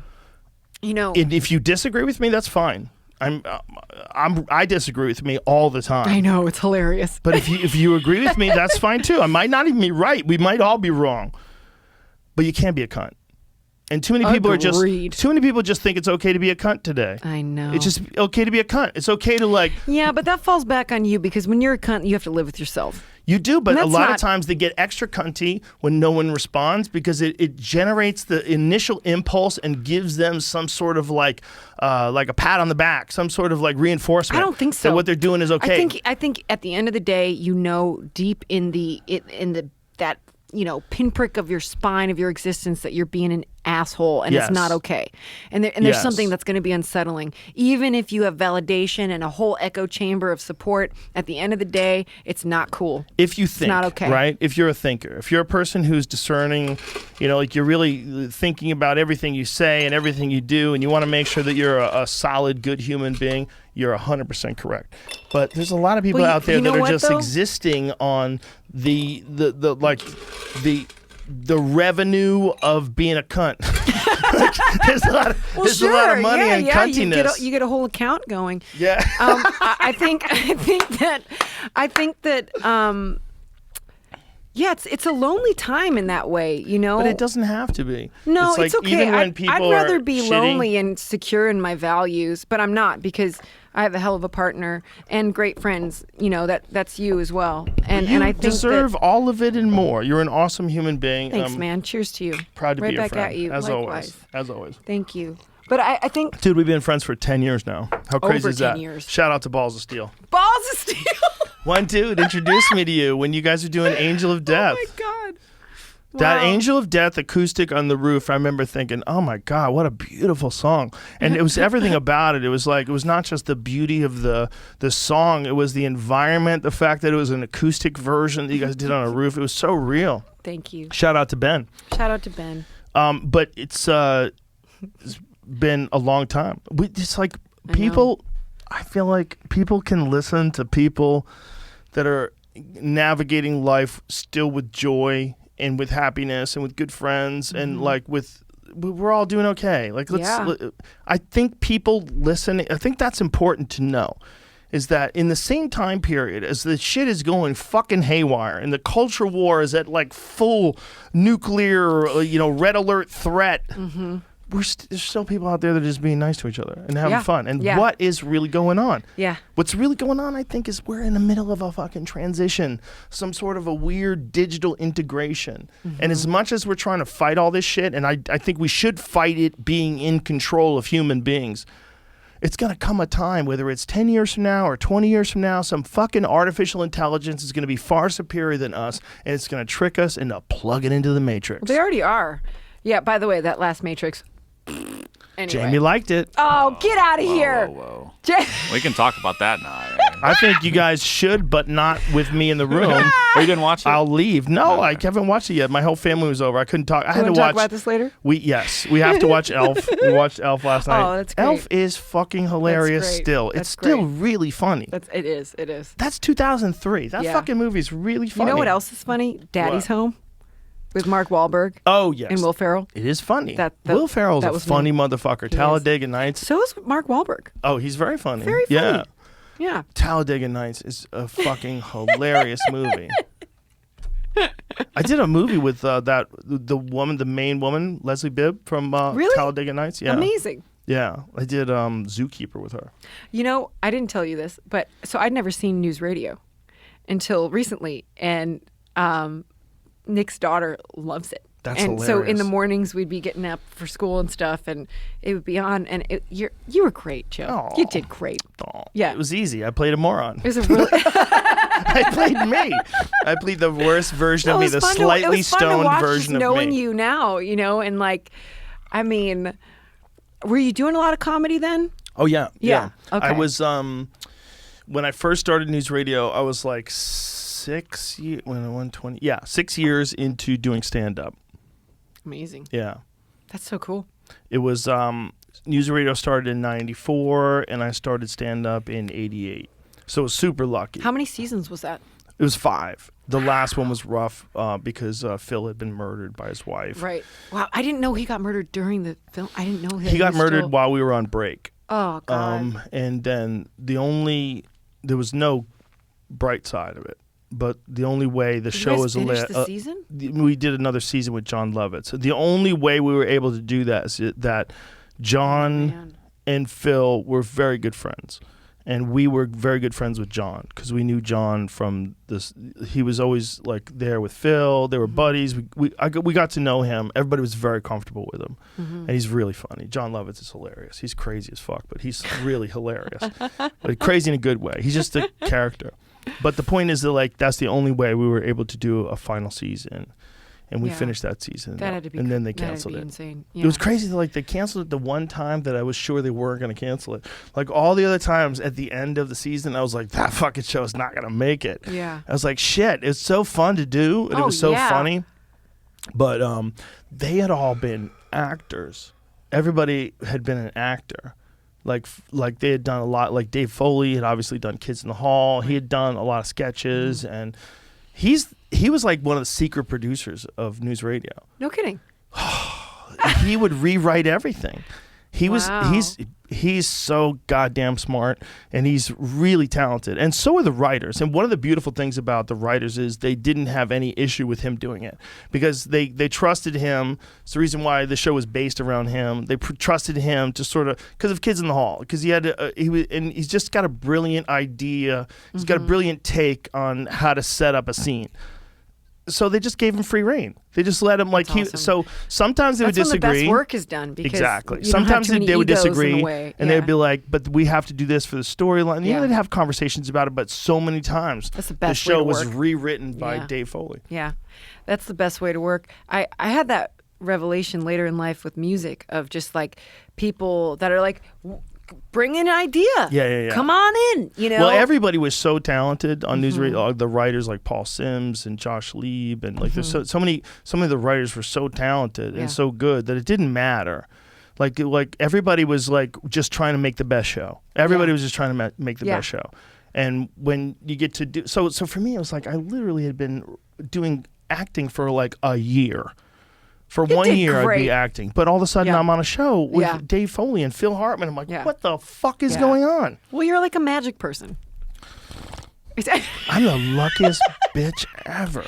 So it's weird. Yeah, well, that's part of it. But also, like, I think about that stuff a lot. Like, you've got that timing, and then you've also, like, got the brain and the work ethic and just the talent, I think, I like watching people and understanding how someone got to somewhere. And, it's really exciting. Well, I have mental illness that I'm trying to cure through hard work. Oh, you mean you're an overworker?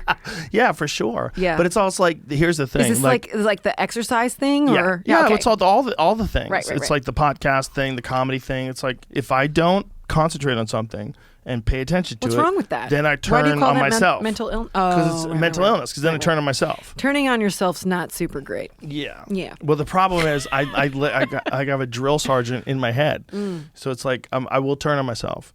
Yeah, but obviously it's up to you to balance that. Yes. But I think that that's a really unique quality in terms of having the talent and the brain and the drive.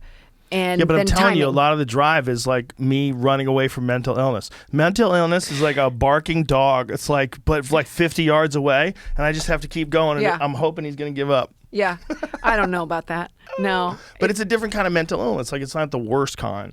It's not like you want to like ruin your life and start doing coke. Right. It's like You're not that self-destructive. I in that way, need yeah. puzzles. I need some shit to solve. Yeah, I understand that.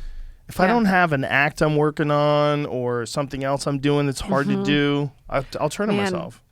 You know, I think a lot of us are like that. yeah, I do that. I make war on Suzanne. And I try not to. I try to be nice to her. Well, I've got a great therapist. And That's a great phrase. Yeah, I no. make war on Suzanne. Yeah, that should be a song. Oh, yeah. I'm sure it's had its iterations in there. I There's make some war of on my work. Suzanne. I make war on Suzanne. Well, you know what's interesting? And not to like, it will be difficult to talk about myself in this way, but the Are you truth going to is. use yourself in the third person? No. Like, do it. No. Some people could do it. No, well. It might be your thing. Try it. So I'm doing my best work I've ever done. So Suzanne Santo's doing her best work she's ever done. And I'm existing. Will you say it one time? No. No, I can't. I'm not a cunt.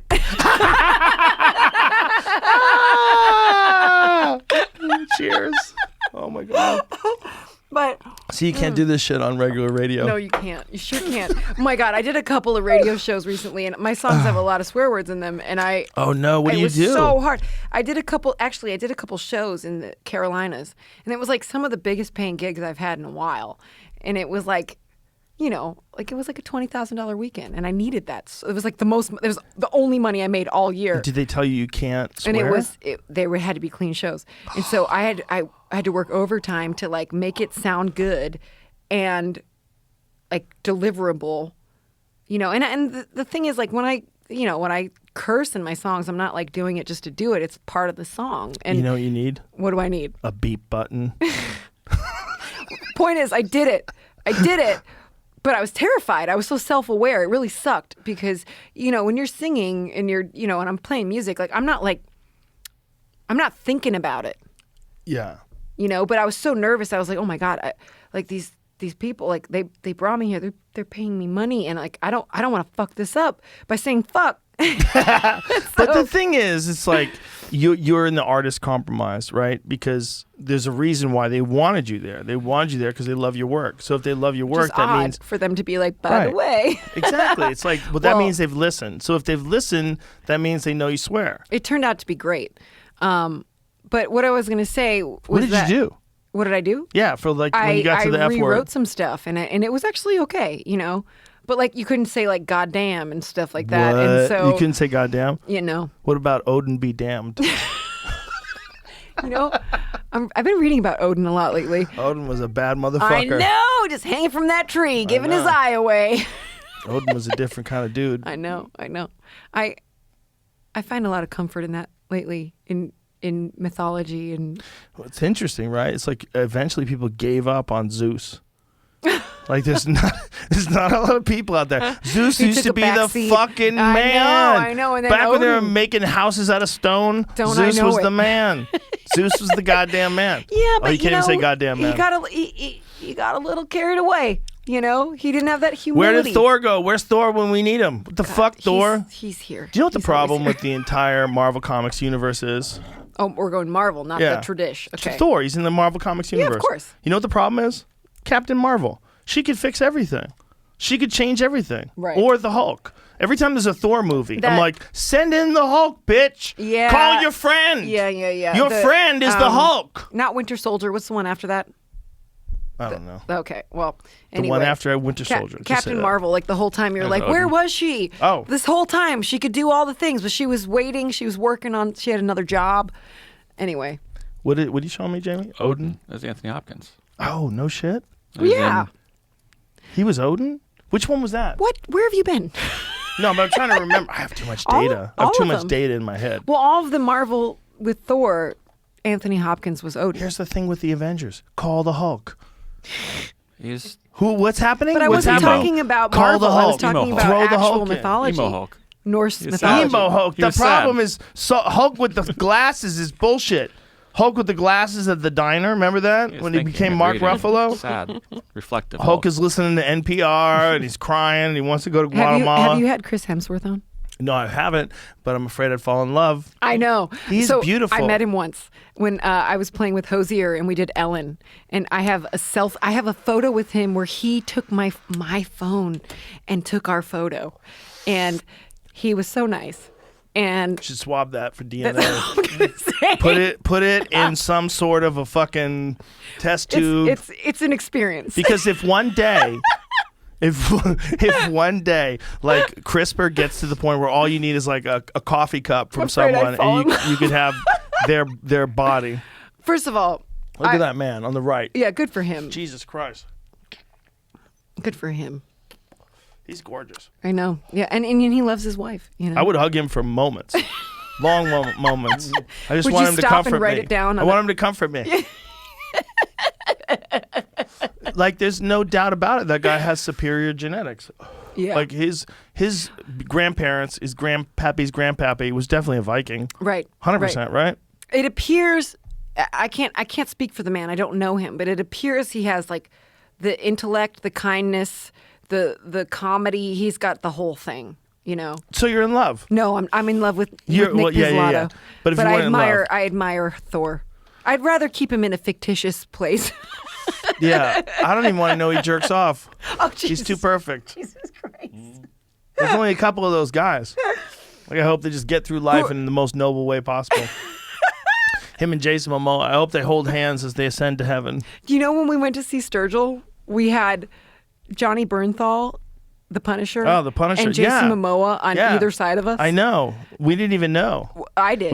I didn't know. knew. We went to the Troubadour. I was See, very unlike aware. Suzanne, I actually pay attention to the show. I didn't know.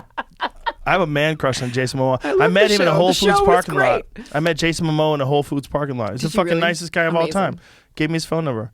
Yeah, we just you call exchanged him? phone numbers. That's the beautiful Did thing. you call him? I think we text each other back and forth. a Were you little like, hey, Jay? bit. it's I me, got nervous. Jay I'm gonna be Rogan. honest with you. I get nervous if I get a famous person's phone number. I'm like, shit, this is too much pressure. It's like I meet famous people now. You Yeah, know, of course. And you know, when you meet them, you're like, oh, it doesn't matter how many famous people you meet. When you meet someone who's famous, and you never met them, you're like, oh, there's Yeah. that person. Yeah. And let's look at this Yeah. fucking the actual real Yeah. Snoop Dogg. Yeah. Oh, yeah. That's super Crazy. cool. Crazy. When I was 19 in LA and I'd meet a famous person, I'd pretend like I didn't know who they were. And I'd be like, Timberlake? What is that, Italian? Who's My friend's wife did that. I didn't watch. But now I, like, the thing is, if I admire somebody, I'm going to just tell them, like, oh, man, Yeah, I well- love your movies or I love your music, you know. And for you. That feels comfortable to me to not pretend like I'm Yeah. cool. Well, it's like it's actually cool to do that. Sure. It's actually cool to do that. Yeah. But there's a problem with like people wanting people to know who they are too. You know. Well, that's annoying. yeah. Yeah. It's tricky. Yeah. I always say hi. I'm Joe. Yeah. Even if I know someone knows who I am, I feel like I have to say that. Hi. I got recognized in the nail salon in Oh, Austin. shit. And this girl said all these nice things to me about, oh my God, I love your music. And I just bought 6 tickets to your show on the 15th. But like, I was like, oh my God, so tell me about yourself. So I got clingy because and I think I kept her for too long. And she was like, well, okay, I gotta go. That's hilarious. I don't know if they went to the show, but That's hilarious. Yeah, that's weird. It's like when you meet someone, they say they're going to go to your show. You're like, have a good time. But then you don't talk to them afterwards. yeah. Like, I hope you had a good time. I don't know what happened. You know, it's nice when someone admires your work. It's And very nice. It is nice. It's very nice. It's just what you don't want is to feel like you're the shit. Like there's like a balancing act Yeah. between like someone reaffirming that you're doing good, that they love what you're doing, but like you never getting to a position where you think like you're better than other people. It's like this Sure. weird balancing act Yeah, I that know. actors and musicians and comedians and all kinds of famous people fail at all Mm-hmm. the time because there's no guidebook. It's a weird balance though, because like I want to enjoy it more, you know, like I was starting to talk about this earlier of like I'm doing my best work, and the way that the music industry is structured is like a failing model. But How so? I see very little return on what I'm creating and putting out there, but then the return is emotional. Like I get a lot of like my last record, Ruby Red, that came out in 2017, has a fuck ton of streaming, right? For me.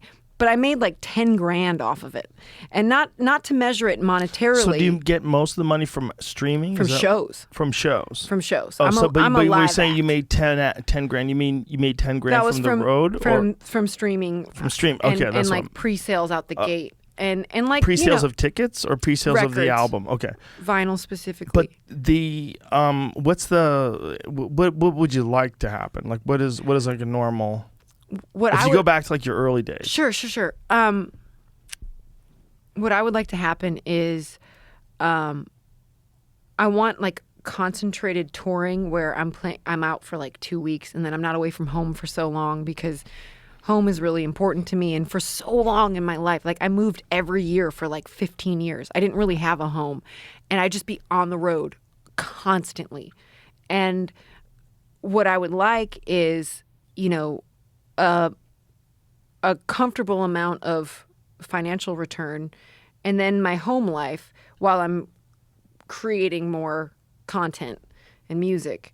But COVID kind of put a kibosh on all of that. Don't you think that that's how all artists feel when they feel like they're putting out so much, but they're not getting it back? They feel like there's a disproportionate relationship, like something's off, right? The way it's built now, yeah, because so what's the flaw? Like, what's the bottleneck in the system? It seems like the bottleneck in the system is getting your music to people. Well, that right, that's the streaming, bottleneck. like. So is the streaming thing like a money thing? Like, do you when they stream it, how does it work? Do you own the song? Do you own the writing? I do. You do, but. If you work with a label, they usually own your copyright, and depending on your deal, depending on your leverage that you have. So it totally depends on whatever deal you make. It's not like there's not a standard deal. No. So the things like with young artists, if someone's coming up and they haven't like fully popped yet, when people know they're good and they have a bright idea of their future, they'll sign them and lock them into these weird contracts. Mm-hmm. Yeah, you can get in trouble. I've had that. I've gotten in trouble. Everybody seems to. Yeah. Everybody. I'm not supposed to talk about this because there's an NDA, but like I signed a deal when I was 19. Don't get sued. So it turns out that NDA actually does apply, so we're going to edit that. We had to look it up, folks. And it turns out this story is not appropriate for... moving on. Yes, moving on. Don't get sued, Suzanne. What you been up to? I killed an elk and a pig in October. Did you really? Yeah. Do you still have those huge, like, refrigerators? They're out here. In your garage? Yeah, I have some here now. When you gave me the bear meat, the bear sausage. Yeah, did you like it? Fucking excellent. It's delicious, right? I made it with some pasta. Ooh. It was delicious. Nice. Did you, like, pan fry it? A little bit of oil? It was a while ago, Joe. Okay. I'm just saying. They're really good. The elk meat was also delicious. Elk meat is better. Elk meat's the best meat because you don't have to worry about trichinosis, so you don't have to cook it to 165 degrees. Sure. If I get real sketchy about giving bear meat to people, I won't give bear meat to a moron. Yeah. Because if you give because Thank you. So you don't think I'm a moron? I definitely don't think you're a moron. But even people that aren't morons, like my friend Steve Ranella got trichinosis, and his whole crew did. I follow him on Instagram. He was in Alaska, and they shot a black bear, and they cooked it over a fire. And people are like, "What are you talking? You're eating a fucking bear?" Folks, this is what's going to sound so crazy. When Davy Crockett or Daniel Boone, whichever, I think it was Davy Crockett who sold bear meat. People would eat bear meat, and then they would use deer for hides. Okay. Like in the turn of the century or whatever the fuck it was, the 1700s. Eat the deer? No, they didn't eat deer. They didn't prefer it. I mean, they ate it if they had to. Do you if like they were venison? Hungry. I do. Okay. I love it. But the thing is, that's preferred now, whereas black bear meat... Is it riskier with venison? No, it's not. No. Okay. Venison's not... It's not risky yet. Here's the thing. Because there's all kinds of weird... But here's the threat. The threat is CWD. With CWD, it's called chronic wasting disease, and it's like... Yeah, I've seen that. It's a prion disease. So it's like mad cow disease, but it hasn't jumped to humans yet. So it only exists in deer, but it exists in a lot of deer. And people are terrified that Here's it's a going to make a question. jump to humans. Have you had any experiences with ticks? I personally have not, but I have very good friends Yeah. that have gotten Lyme disease. Yeah, and me one of my too. good friends got what's called alpha-gal. And alpha-gal is an allergy to red meat. So he had a tick that burrowed in his belly button. Oh, and no. And he pulled his fucking tick out after like a day or whatever it was. Like they numb But down. can't you take antibiotics for that? It depends. 'Cause there's so depends many if you different- know what happened. Like you might not feel bad at first. You might Right. wait a while, and your doctor might misdiagnose it. My buddy, he brought his son in, and his son had like Bell's palsy, like his face went numb, and the doctor was like, "No, there's nothing wrong," and then he eventually got them to test and figure out that it was Lyme disease. But the doctor was immediately like sort of dismissive. I think when the Bell's palsy kicked in, that's when the doctor looked at him. But before that, the doctor was like trying to play it off like it was nothing because they don't know. Yeah. And the thing about the weird thing about Lyme disease is that they think it might be connected to this thing called Meniere's disease? Look up Meniere's disease. There's this thing where people seem to be losing their mind and thinking that like strings are growing out of their skin. And they think that this disease is connected to Lyme disease, because the people that get it almost all have Lyme disease. And they think that Lyme disease may have some sort of a neurotoxic effect. Yes. Is that Meniere's disease? Well, Lyme disease. No, is, it's not it? Lyme This is the disease, they call it inner the- ear disease thing. Oh, that's right. That's what Dana White has. That's when you have a tinnitus. It's like a... But they call it the great imitator because Lyme disease can manifest in all these different ways in all your systems. Yeah, but hang on. I'm going to go crazy if I don't figure this out. There's like a skin thing. Magellan's, thank you. Morgellons, that's right. Morgellons. So this Morgellons disease, we actually went to a conference. I did this sci-fi show a long time ago. We went to a conference to talk to these people. And one of the things that I found was fascinating, like this is a doctor who had it. And this disease is like you see like worms moving behind your eyelids, but they're not there. But they're not there. And wait, it's not there. like psychotic. You see it, but it's not or- really there. You're hallucinating. So and then you start picking at your skin because you think like the fibers are growing out of it, and then So you're on acid. no, there's some sort of a neurological thing that happens with Lyme's disease in Right. some people. So Right. some people that have Lyme disease, it's standard symptoms. But this doctor was saying that some people, they have hallucinations, and they think it might be a part of this.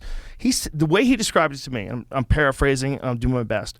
He was saying that essentially a tick doesn't just have this one disease. It probably has a myriad of diseases, and some of them we haven't even fucking recognized yet. Is it considered a parasite? Oh, yeah. Ticks Yeah, are yeah. parasites. Fuck, Yeah. that's so scary. They cling to you and suck your blood. They're gross. I saw your post today about the tongue thing with the carp. That's a cunty little bug, right? That is disgusting. That's disgusting. It's terrifying. That's well, horrible. Well, you know that's what Ben wrote, The Angel of Death. I did not write that song. What did he write about a parasite? He wrote it about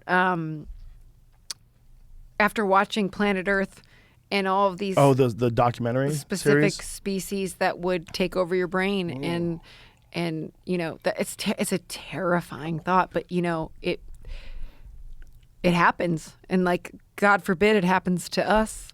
It seems like no matter what you are, whether you're a frog or an eagle or a wolf, like there's a system in place that's designed to encourage innovation and success and growth and strength and dominance, and also weed out the weak. And weed out the weak, whether it's weak psychologically, weak socially, weak So our culturally, parasite is weak social media? physically. It's all things. It's like everything Right. is a test. No matter what happens with humans, everything is a test. Are you going to be a victim or a victor? Are you going to be successful or a failure? Are you Yeah. going to be happy or sad? Are you going to be weak? Are you going to be strong? Are you going to be loving? Or are you going to be Yeah. an asshole? Like there's this like constant incoming flux of information and a battle of like how to react and how to behave. We're all like caught up in the middle of it, like And then you have government, and government starts steering it like, well, the problem is, these people who don't have TSA pre, and you know they just they go after like specific groups of people and turn you on them. Did you see that crazy video of that lady with no mask on, yelling at a man on a plane to put your mask on. No. It is the wildest shit ever because it is the most 2021 video of all time. This lady hits Is this guy. the zombie apocalypse? Not yet. No, that's not going to happen. That's going to be like many, many generations from now. What we're dealing with right now is like this sort of a reckoning that we're all kind of responsible for the tone of the civilization that's around us. Where all of us sort of looked at the civilization that was in place, the culture that was in place, and said that, well, this is just, how it's always been, and this is how it will be for the foreseeable future, and I'm just going to like operate on the idea that all this was like set up by some super intelligent people that really had a good sense of the future. Because we see that in like the Declaration of it feels very Independence, other. the Constitution. We see that like they've kind of figured out like, hey, this could go sideways, and this is how it could go sideways. So you can't give anyone power for any long period of time. Sure. Like 4 years in, then people get to reassess. Then you get Right. another 4 years, and and they figured out some like parameters where they felt like they could foresee how human beings could go apeshit with power and how they could correct for that. But the big ones are the freedom of speech. That's a big one. That's giant. The fact that people want to fuck with that, it's like, oh my God. There's no other way than letting everybody talk. There's no other way. That includes like the people that are like, if the Nazis have the power to silence the people who aren't the Nazis, that's bad, right? Well, guess what? If the people who aren't Nazis have the power to silence the Nazis, that can be equally bad because for whatever fucked up reason, some people are going to listen to those folks. And if they get shut down, left and right, and they don't have to engage with someone who clearly has better ideas than them, or the whole world gets to see, well, this idea sucks because it was tested on the battlefield of discourse. That's what it's supposed to happen. Right. Like they're supposed to talk about things. Like when you have someone who has a terrible idea. There's no room for discussion. But there's no discussion. there is. There's just too many people have too much power to shut it down. So their Right. initial impulse is to shut it down. But that's just because we haven't had this power before. And we're like, shut it down. And the people shutting it down like, wow, What we do you got mean them to by shut this it down. power? The power to shut things down. Right. Like a small group of people can just decide that they're going to protest something and shut everything down. Right. They can decide to change like the Dave Chappelle thing's a great example. What Dave did in that special was respond to previous like anger at him about what they perceived to be transphobic comments with If you look talking him up about on Wikipedia, his that's friend. one of the first things that comes up. It's ridiculous. That's okay. You don't have to believe that. The reality of it is, if you listen to the special, it's a story about a person that he loved. I know. It's not, but here's It's why. infuriating. It is, but it's not. The problem is not that a small percentage of people reacted in the way they did and started shutting things down. The problem is that we're all willing to consider what a small percentage of people are furious about rather than what we think, because it's too hard to gather your own opinion independently on every subject, especially when you could be called out for it, or people can decide they're going to attack you for it. There's just, it doesn't mean that we can't all do better. But what it does mean is we can't get anywhere if we just attack each other mercilessly and without logic. Here's the thing about Dave Chappelle. First of all, he's one of the nicest people I've ever met in my life. He's so nice. He's brilliant. You've met him. He's wonderful. Big fan. Here's the other thing. When they're talking about this material, they're not citing specific bits. Have you noticed that? With this, they keep saying the transphobic they're not saying. There's all these he key said words that are this. used. Yeah, that counter the actual experience of listening to his special. It's like. But there's also like tribes It's like that you reading have the to headline, belong but you didn't to. read the whole article. There's tribes that you belong to where Correct. they have an idea. Oh, Dave Chappelle said something transphobic, and you just get mad at him, and you don't know exactly what he said. Yeah, I have to say that like I'm ashamed to admit that I was in that vacuum for a little while in LA, not against Dave or anything, but like I was part of the collective anger and repost, and I got to a point where I recognized that I was not operating on my own agency, and I was losing my sense of myself. And I'll be honest with you, when I came here to visit you guys last December, I was in my bubble in LA and I saw that you and Dave were doing stand up at Stubbs, and I hadn't, played or seen any shows all year, and I really wanted to come see you guys. And I called you and you were like, just come down, get on a plane. I was like, well, shouldn't I drive? Shouldn't I not touch anything? And, and you were like, just come down. And, honestly, Joe, it changed my life because I got on a plane. I came here to visit. I ended up singing with Gary. Everybody got cooties that night except you and me. Well, I'm still standing. And, you and me were the only ones that didn't get it that night. I don't know if I did. Who fucking knows? Well, but we test you for antibodies. I know. Did we test you before today, or today the only day you for did, but antibodies? I don't think it was a blood test. I thought it was a swab. Well, we definitely did a regular swab, which is a rapid My antigen finger test. The finger hurts. That's hilarious. But wait, point is, you had talked to me about leaving LA, right? And I came here because I wanted to see some art. I wanted to see you. I wanted to see Dave. I've always wanted to see Dave. I'd never seen him before at that point. And you got to see him in a historical time. I did. Whereas it was his idea to do these shows. We did these shows at Stubbs, but it was purely Dave's idea. He was like, we can't let him take this thing. He goes, we got to keep this rolling. We got to give these people some fun. Man, I was laughing and I was crying because it was fucking beautiful. And he developed that set. But that people both saw of you in this were last like, thing. it was so powerful. And then the whole thing was really magical because I also was like, fuck, should I move to Texas? Like, what should I do? And then like you and Gary and then a couple other friends I have were like the only people I knew here. And I don't know, I think I told you the story, but like not recently, but when I left the podcast that we did December something of 2020, you, me and Gary, I decided to drive around and I was like, oh man, I should I've only been here when I've been touring or there's festivals, so it's like madness. You told me this one, yeah. And I was driving down some street. I didn't know where I was, and I asked God or the universe. I was like, man, should I move to Texas? This is so crazy. Not in a million years. It seems like it gets pretty hot here, And I was driving down some street. I mean, this is a true story. This is fucking wild to me. And I was driving my rental car and there were these people walking in the street with their dog, and I slowed down and then I looked over and it was my friend Alejandro Shaky Graves, who's the only other person really that I knew at the time in Austin. And I started crying. I was like, what the fuck? I guess I got my answer. I guess I should move to this place. And I, in the coming months, I basically got this house that was handed down from a friend of a friend, which was a little more than I paid in rent for a 1-bedroom apartment in LA. So I have this really cute little cottage house with a big backyard.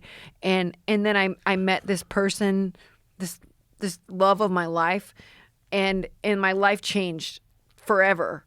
But the point is, the nucleus of the story is I came here to see you and Dave because I wanted. Do you want to have some fun? I wanted some medicine, Yeah. I wanted to laugh. I wanted art, and I was deprived of that, like all of us were. Yeah. And there's something to be said about that. There's something to be said about shutting people away from the things that feed us and feed our spirit.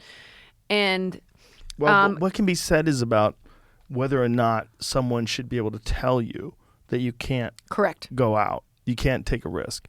And this idea that should you're be going to your own control decision. a If you don't want to virus. go, then don't fucking go. The realists looked at it and said, you're not going to control a respiratory virus. The realists look at it and said, you might be able to mitigate some risk by making people follow certain protocols where you would spread it less easily. But goddamn, some of these things are really, this new Omicron, is that how you say it? Omicron or Omicron? I keep saying Omnicron, but it's Omicron. Omicron is crazy contagious. just bananas contagious. Right. Everybody I know, but they were sick for 2 days. But that's the problem, is that it doesn't fit the fear-mongering headlines. The fear-mongering headlines are, there's a hurricane of viral demons coming your way. Have you heard? There's a compilation. I'm going to play you this compilation without copyright, without any use of... Can I pee really fast? Yeah, go pee. Okay, because I want to see this, but Go pee. It's getting bad. Let me play this. You can hear We're it. about to experience a viral blizzard. Blizzard! Blizzard. A viral blizzard. A blizzard! This is for a viral blizzard. There's a blizzard! Cases. The country is facing a viral blizzard. A Was this blizzard! on No Agenda? Viral blizzard. No, I found it on Twitter. Oh my God. The U.S. One infectious disease expert saying Yeah. a, quote, viral blizzard is Right. about to hit this Right. country. Right.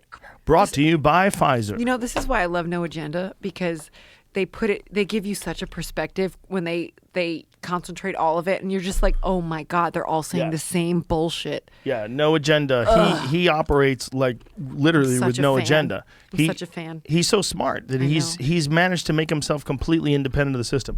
Yeah. Suzanne, go pee. I will. We'll be right back. But Jamie, what are we gonna do? What's if you, from your perspective, as a producer of a podcast that gets seen by millions of people, when you're looking at things all the time, you're paying attention to trends, you're looking at online activity, metaverse bullshit, all this stuff. Where are we going? Something's happening, right? Civilization is clearly at a tipping point, right? I could be cynical on that and go, maybe. Because those days I don't look at my phone, you forget Right. stuff. It's going wild. For sure. But eventually it's going to affect you, like the way you pay your bills, whether or not you get credit. It's going to affect you, right? If they institute some sort of a social credit system, it's going to affect you. Are you worried about that at all? Yeah, I heard someone talk about something like that over the weekend. What'd they It's say? like a global credit score of some kind or something like Did that. you see we talked about the Yahoo article, right? Where they said that they were going to base it in some part on your browser history. Well, they talked about it, yeah. Yeah, where the idea was they were floating it out there that your browser history might make you available for more credit. So the idea would be that if you gave up all the shit you looked up, they would allow you to have more credit because they know, hey, well, he's not Googling bulletproof vests or fucking freeze-dried food. If they did that, though, people would just make burner accounts to look online instantly, Right. and it'd be over. Yeah, but if they track your fucking device, like who knows what kind of ability they have to actually track your phone or your laptop, right?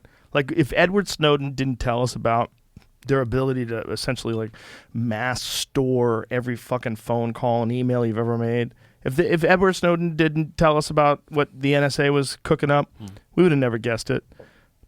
So who knows what the fuck is going on right now? You should assume that everything you say is constantly being monitored and recorded, whether you're saying it on a phone, off a phone. Oh, look at Suzanne, she's back. Like Will Right. Harris shared a post today about a guy who spent the week at his mom's house and is now like getting Sigourney. advertisements for his mother's toothpaste. Oh my God. And they never talked about it, but it explained why that's happening. Well, your phone's listening. No, it has nothing to do with that. It's like it knows everything you've bought because of all of the terms and conditions you've done. So like Right. it's checking your email and all of that stuff. Oh yeah, for sure, that and too. then linking that with, like I sort of said this like a week or two ago, it'll have your phone's social security number, if you will. It's like a mobile ID number. It's the Right. EIN and all that kind of stuff. It's linking that with GPS data.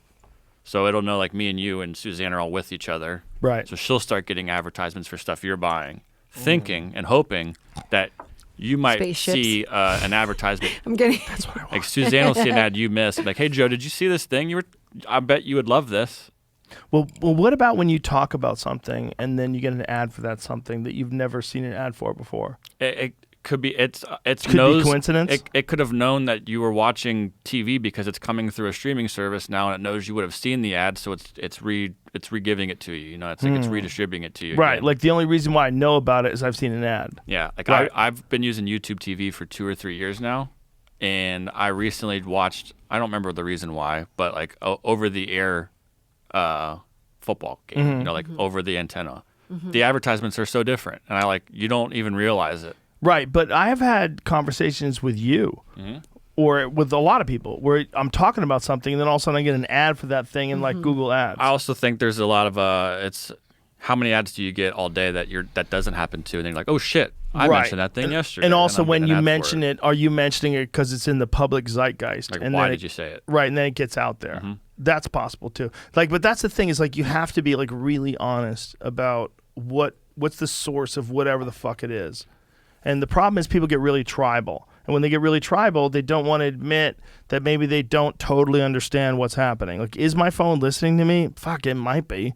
It seems like it is. Definitely. Might be. Definitely. Why wouldn't it be? They definitely have the technology. Like, if they know, if Suzanne Santo's talking some shit, they can just listen to that bitch's phone all day long. Oh, They no. know, right? They know they can do that. If Joe Rogan is saying something stupid, they can check his phone.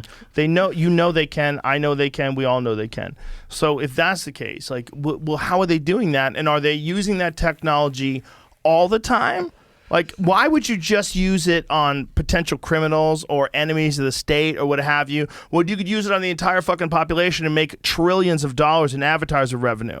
Like, wouldn't you do that? What are you, stupid? Use it on everybody. Hey, guys, we just get metadata. We don't even know who it is. We're going to send the ads to their phones. We give you a little piece, a little taste, a little taste of the action. When you Obviously, it's just ads. Why are ads? We know better, at least to some extent. To I don't fall for ads. See, I don't. Well, some of them you do. I buy coolers I don't need. I'm like, I want a blue Yeti. It looks so good. I'm a moron. But that's when they've tapped into something. I'll That's, take your that you're excess looking coolers. I have a cooler for you. There's a bunch of ads you don't fall for. You know, Yes. like, But also, we feminine sign up products. for I it. saw a cock ring. register. They're selling cock rings. My God. Yeah. Yeah. But we sign up for that stuff. Like when you Yes. sign your cell phone thing, there's all kinds of Oh, yeah. bullshit in there. Well, nobody reads terms and agreements. When was the last time you read terms and agreements for anything? I think it's a very rare breed that ever takes the time for that. Are you smoking one of them dad joints? I'm smoking a dad Is grass. that a Seattle thing? Is that still from Seattle? I think they're from L.A. That was from L.A., really? I think so. Can't read anymore, right? You're with me. And this old people Hold on, eyeballs. there's a QR code. Oh, thank you, sir. Is it Delta 8 or is it? I saw someone selling HHC now. You do it like I'll Might have just got my eyelashes. Oh no, it didn't. No, it didn't. No, it was I nowhere think they're near. still there. It's nowhere near your eyelashes. They got It's just, hot. it's surprisingly potent. You know. How does this work? Okay. There you go. I was listening to this podcast today. They were talking about ducks' dicks. Are they still there? Yeah, they're all there. You look great. I don't know. It did not I've burn lost your them before. Suzanne, you did not burn your I gotta eyelashes. check. No. You barely touched the cigarette. It's just here. That was scary. You flip it. and Delta pull 8. down. I got a story about Delta That 8. stuff's nonsense. That should be illegal. I'm with the state. The state No, wants no, to no. ban it. There's HHC now, which is like even a derivative of that. Ban that too. Ban that too. Hemp derived. These pussies need to go to war Hydrocannabinol. or stay home. Either go to war or stay home. We can't like take fake weed over real weed. If you can get the Delta 8, you should be able to get what Suzanne has. Lashes. Eyelashes. Wait, let me. Eyelashes okay. and Snoop so, Dogg weed. So when my record came out in August, you know, like a lot of buildup, and then it came out on Thursday and Friday. A good friend of mine and Nick's gave us all these Delta 8s, and I didn't know what Delta 8 was. Edible or just edible. smokable? I had no idea. And this might be child's play to you because you're you, but I ate one Friday in the middle of the day. Oh, I'm gonna have to spark up another joint to hear this story. And I didn't know what I was getting into because it was street legal. So and I'm in Texas, so I thought, like, you know, I lived in California for so long. I've had edibles and all that shit. I was high until midday Sunday and fucking incapacitated. and I was just like, I started to like do some research and ask around, and I apparently had like the equivalent of like 70 milligrams of THC. That's which, it? Which for exactly, I said, this is like 70? child's play to you.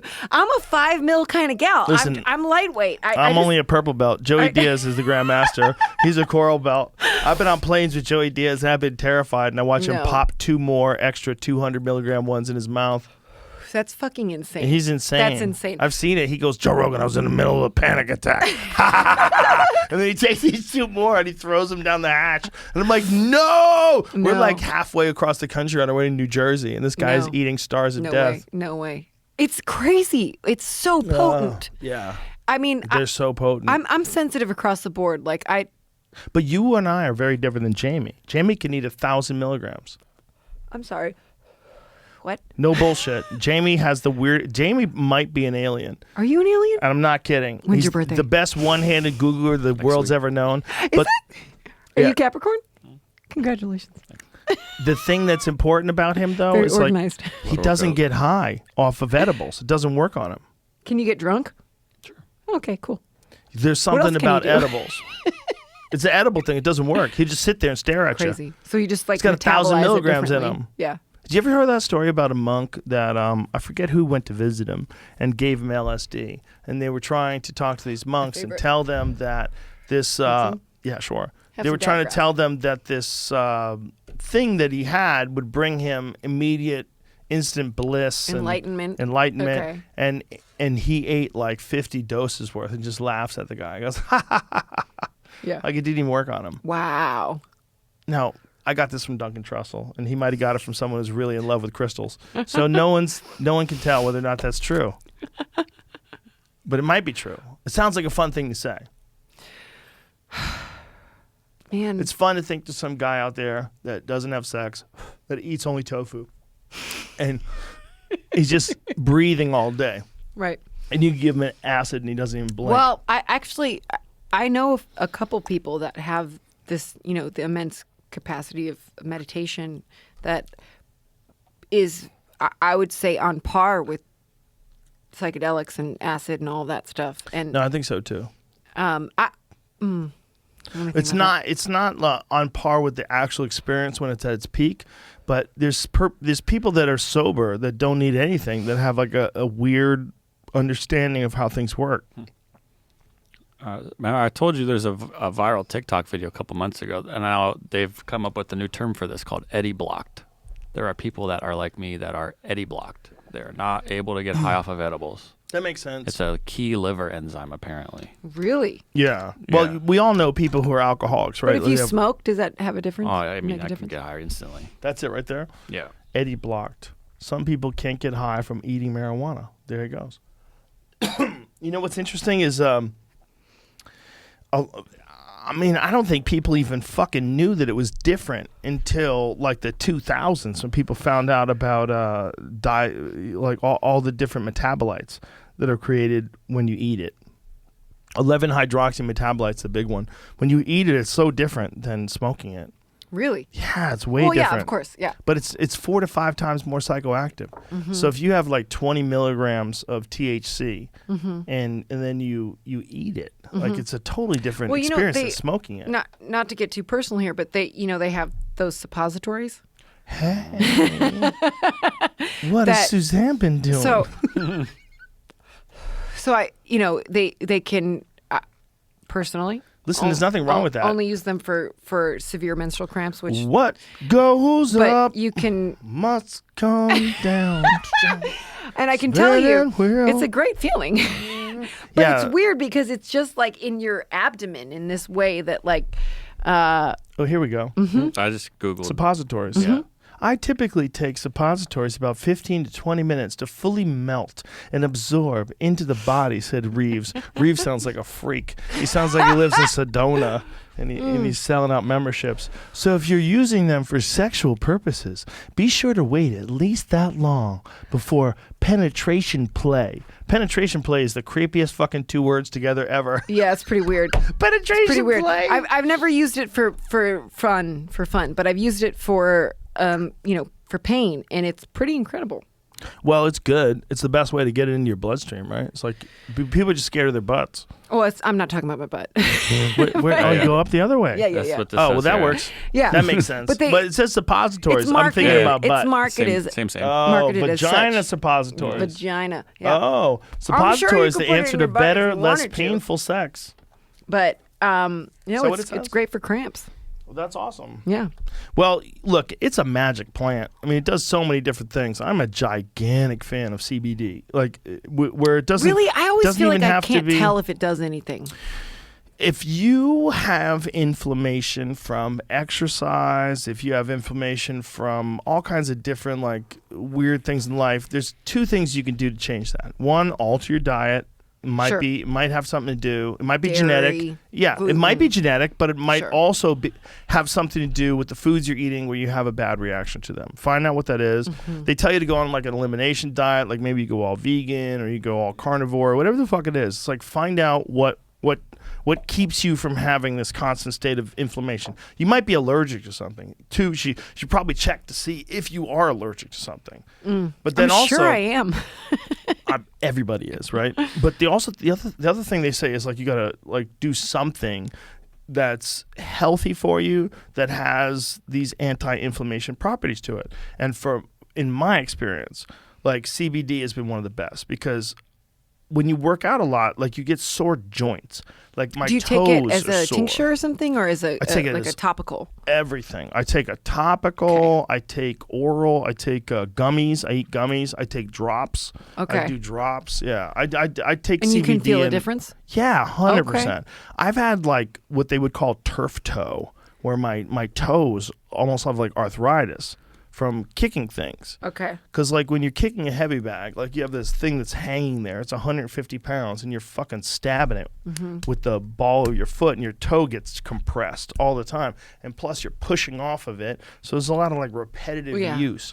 The thing that helps me more than anything is CBD. No shit. More than anything.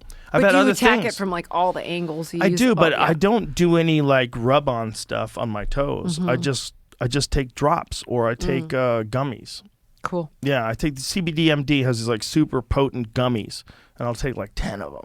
You know, they don't. And you get a little they don't treat. hurt you. No, it doesn't get you high at all. No, I mean like they're sweet. It's like you get like a little candy. It's sugar. Yeah. But there's a lot of people that sell CBD mixed with THC. The problem with that is if you have a square job, like if you work somewhere where they're going to test your pee-pee, like Suzanne, we don't trust your body. They don't do that with musicians. We're going to test your pee-pee. But if you did, they can back the fuck off. can you imagine if you work for some firm? No.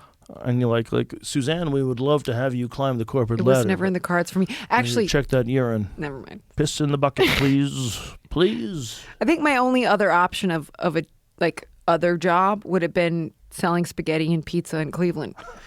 And that's not a bad job. Not a bad job. People are happy. They a come great in. job. They eat good food. They feel good when well, they you're leave. entertaining too. You know, there's something about feeding people is you know. Yeah. I love to cook. It's a legitimate connection alternative. with people because it's like the pleasure centers of the brain are activated by good food. Yeah. And also like comfort and Oh yeah, food is friendship. love. Yeah, it's all food. that stuff. In the good one, good food is. Yeah. Yeah, I mean my Like wheatgrass juice is not really love. not particularly. I mean, it's not hate. But like, if No, you it's drink wheatgrass, kinda neutral. You're just deciding I want to be healthy. Blah. Well, it's nice when you're in that zone of like, I'm taking care of myself and I know wheatgrass and ginger and all that stuff are good juice. You know, it's good. It's good. I think the wheatgrass lobby might have pulled a fucking fast one on us. Oh, yeah? You I'm think it's not buying- bullshit? I'm not buying it anymore. It tastes terrible. I feel like things that are good for you should taste good. You know- Up until like cake. This is funny. Recently, a good friend of mine here in Austin told me about this stuff called black oxygen. Oh, that's that bullshit they were talking Is about the that other day, bullshit? Jamie. Oh my Jamie. god. Okay, so You remember? so I started taking it, Joe, and it's powder form. It's dirt. And You're eating dirt, It's fulvic right? acid, which is minerals and Which dirt? So I was taking it, and then I was actually like losing some weight, and like I was Of like, course oh, you were. this You were is- dying. This is nice. You're eating dirt and you're dying. Nick went to go buy us some more. No, Nick. And you couldn't find it anywhere because literally 'Cause it's illegal. That day, I'm not kidding you. That day was like December 6th or some shit. It came out that this was like some fucking pyramid scheme. Yeah. And there was arsenic and lead, and you couldn't get it on Amazon. You couldn't even find their website. And I was like, oh my God. Bro. Oh, so I've been poisoning myself. Cool, Crazy cool, cool, is cool. it that can be a thing? I'm That someone fine, by could- the way. Someone could literally sell dirt. Like, I got an idea, bro. No, it's Imagine a bunch of guys in a fucking Snake apartment oil somewhere shit. They've in been Santa doing this Monica. for centuries. This has been like Yeah. this is the thing. I know, but the fact just like that all the other like, got to you. smoke and mirrors. It got to you. It did. Listen, if that ever comes up, please run it by me. Yeah.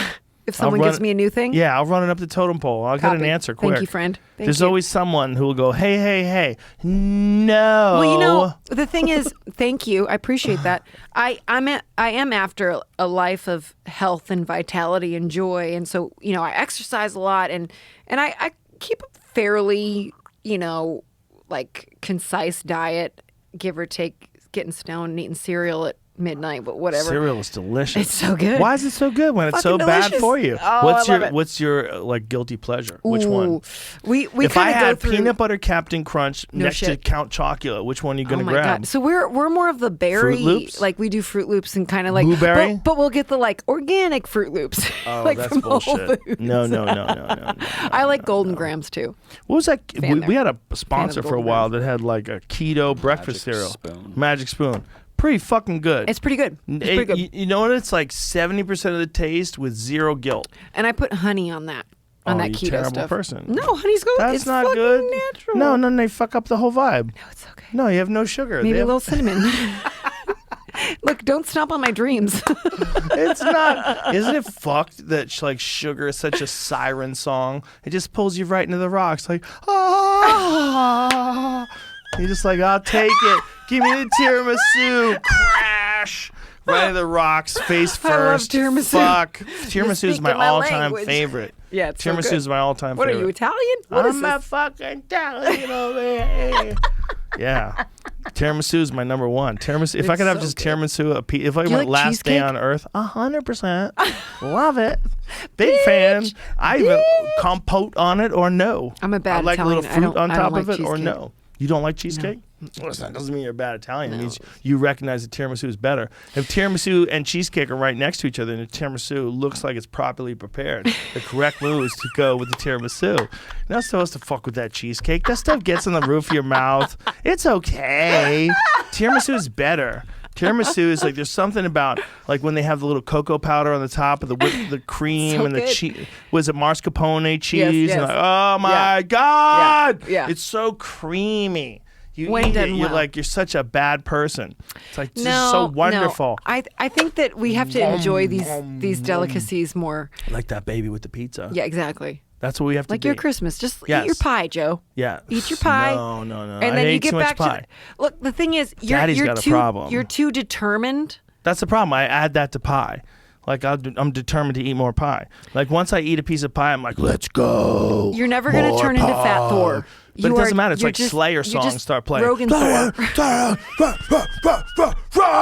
And then I want to conquer this fucking cherry pie. It's not good.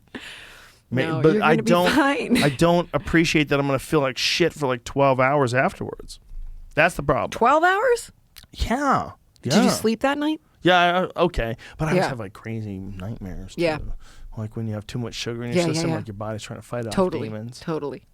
I had a nightmare last night that I was late for the Rogan podcast, like I did the last time, and it was this real You odyssey. were late last time? No, but I had the same dream that I was late. But last time Brad Pitt was my boyfriend, and I was late. And I had it last night. I was late, and then I realized. So it was like Nick and I were at this bar that I love called the Sagebrush here. They have all these pool tables, and they always have live music, and it's great. Where's that at? It's farther down on South Congress in Austin. It's great. It's just like a honky tonk. Oh, nice. And we shoot a lot of pool. It's really fun. Do you shoot like that bullshit bar pool, or you shoot like a real table? What do you mean? I don't want to shame you. Shame me. Little tiny tables. No, they're Where you put full coins tables. in? Full Oh tables. yeah, you put coins in. Oh. So that's a bar table. Well, You want a 9-foot table. Oh, That's okay. real pool. That's like, Jamie, you're a basketball player. If you played basketball still, in a yeah, tiny little I just bullshit room retired. like this size, you retired from basketball? Yeah, last week. Really? No. Because of No, I'm just, I I'm wanted not, Jamie I'm not Vernon a big jersey. basketball player. I was actually shooting baskets last night for the first time in Okay. 3 years. let's say it this way. Instead of basketball, because I know you actually have a wicked 3-pointer. If golf was on a very small lot, It makes it easy. right, it'd be a problem. Par right? 3. But it wouldn't be the same, right? okay. First of all, I beat you on your own table one time. What happened? I scratched? No, you did not scratch. You won? I did win. Seems odd. No, it was I was probably trying to set you up for full a on. bet. Gary was there too. We had witness. Okay. First of all, we're gonna play after this. We'll see. Okay. You can actually yes. play a little pool. But what? Like, you're a smart person. Like, Thanks. you know where the ball's going. I You do figure it okay. out. You think Yeah. it through. I love pool. I know you do. I played a lot, but Yeah. you had a glove on the first time Put a we played glove on. together. Well, I have sweaty hands. And here's the thing. Like, I'm fully aware when I put this glove on, I'm going to be made fun of. But I get won't to this make fun of point. you. It's like a little black I glove. respect you. It's only over 2 fingers, folks. 2 fingers and a thumb. It's because my fingers sweat, and I have these kamui gloves. It makes the cue slide through my fingers better. I know it's a joke. I'm No, like, while I'm doing it, first I'm of like, I'm a all- loser. No, I know, but no, this you're is better. not. But I'm First like, of all, but this is better. You're a pool athlete, and you have passion, and I respect that. Look, you get your gear, like. No, it's better with a glove than no glove. That's the only reason why I do it. Don't I know But it? but it makes Not true. You feel like a loser. You do feel like a guy with a glove on.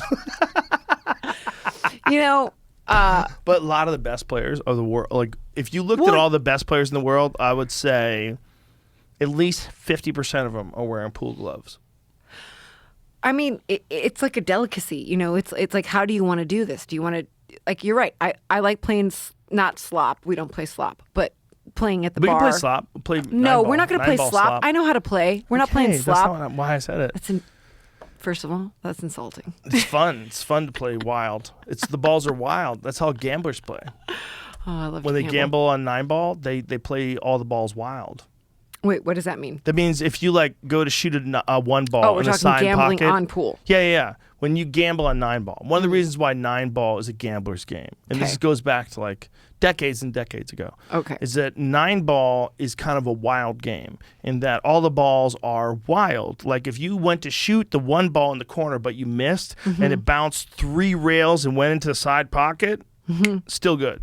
Right. Still good. Okay. It counts because the ball went in the hole. You didn't have to want to make it in that hole. But here's the thing. I it prefer always, the intentional. Right, but it Yeah. favors the person who makes the best shots, but the luck factor makes it exciting for people watching.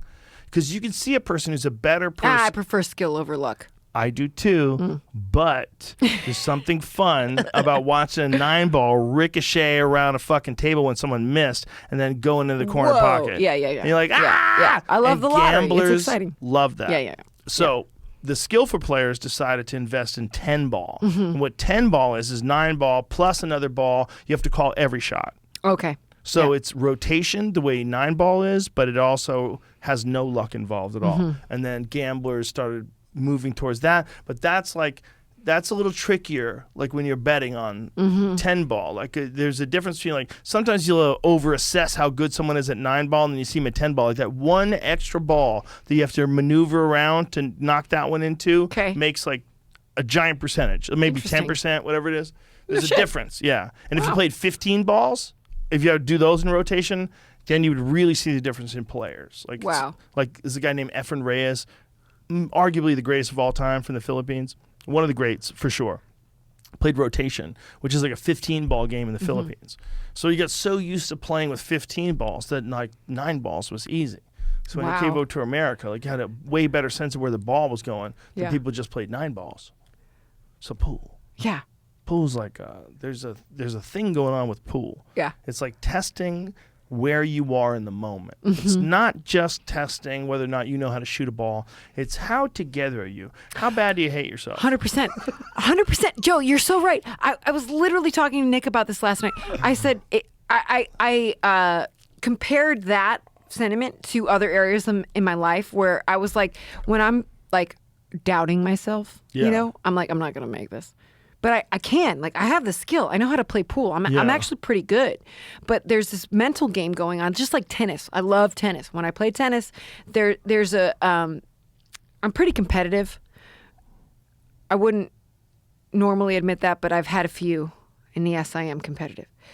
The mental game is everything. I mean, you know. And I can attribute that to pool in that way where, like, before I even get to the table and I line it up, I'm like, and I start doubting and like telling myself, whatever. But when I'm in a different state of mind, I'm like, and I'll have the table for 5-6 games in a row, and I've done it. But it's a weird internal struggle I have with making war on Suzanne. You should go pro. Making war on Suzanne. I need to be nice to Suzanne. There's a song there. I know. I'm telling you. I know. She's cool. Dude, we've been talking for almost 3 fucking hours. It's 4:20. I didn't know that. How is that possible? Well, we have fun. Jamie knows. He's like, God, I'm so bored with this. Are you bored? No. Oh. I'm not. Jamie is. Look at him. He's falling asleep What's over your there. typical podcast time frame these days? There's no, it's usually generally around 3 hours. Everyone has to pee. Yeah. But we already peed. Yeah. It's you like. know, those toilets are pretty low. They're like squatty potties. Some of them are. Yeah, some of them are low. In the ladies' room, apparently, they're very low. In the men's room, they're normal size. I don't know what the fuck. I was like, yeah, we've been here a whole year, but we still haven't totally figured this place out. it's wonderful. No, I think the squatty potty's great. Squatty potties are good. Have you ever used that thing that you put under the feet of the I toilet? know, You I sit have. on it. It's great. You put your feet on it. Yeah. It's good. Yeah. We're supposed to squat over holes. Mm-hmm. Isn't that nuts?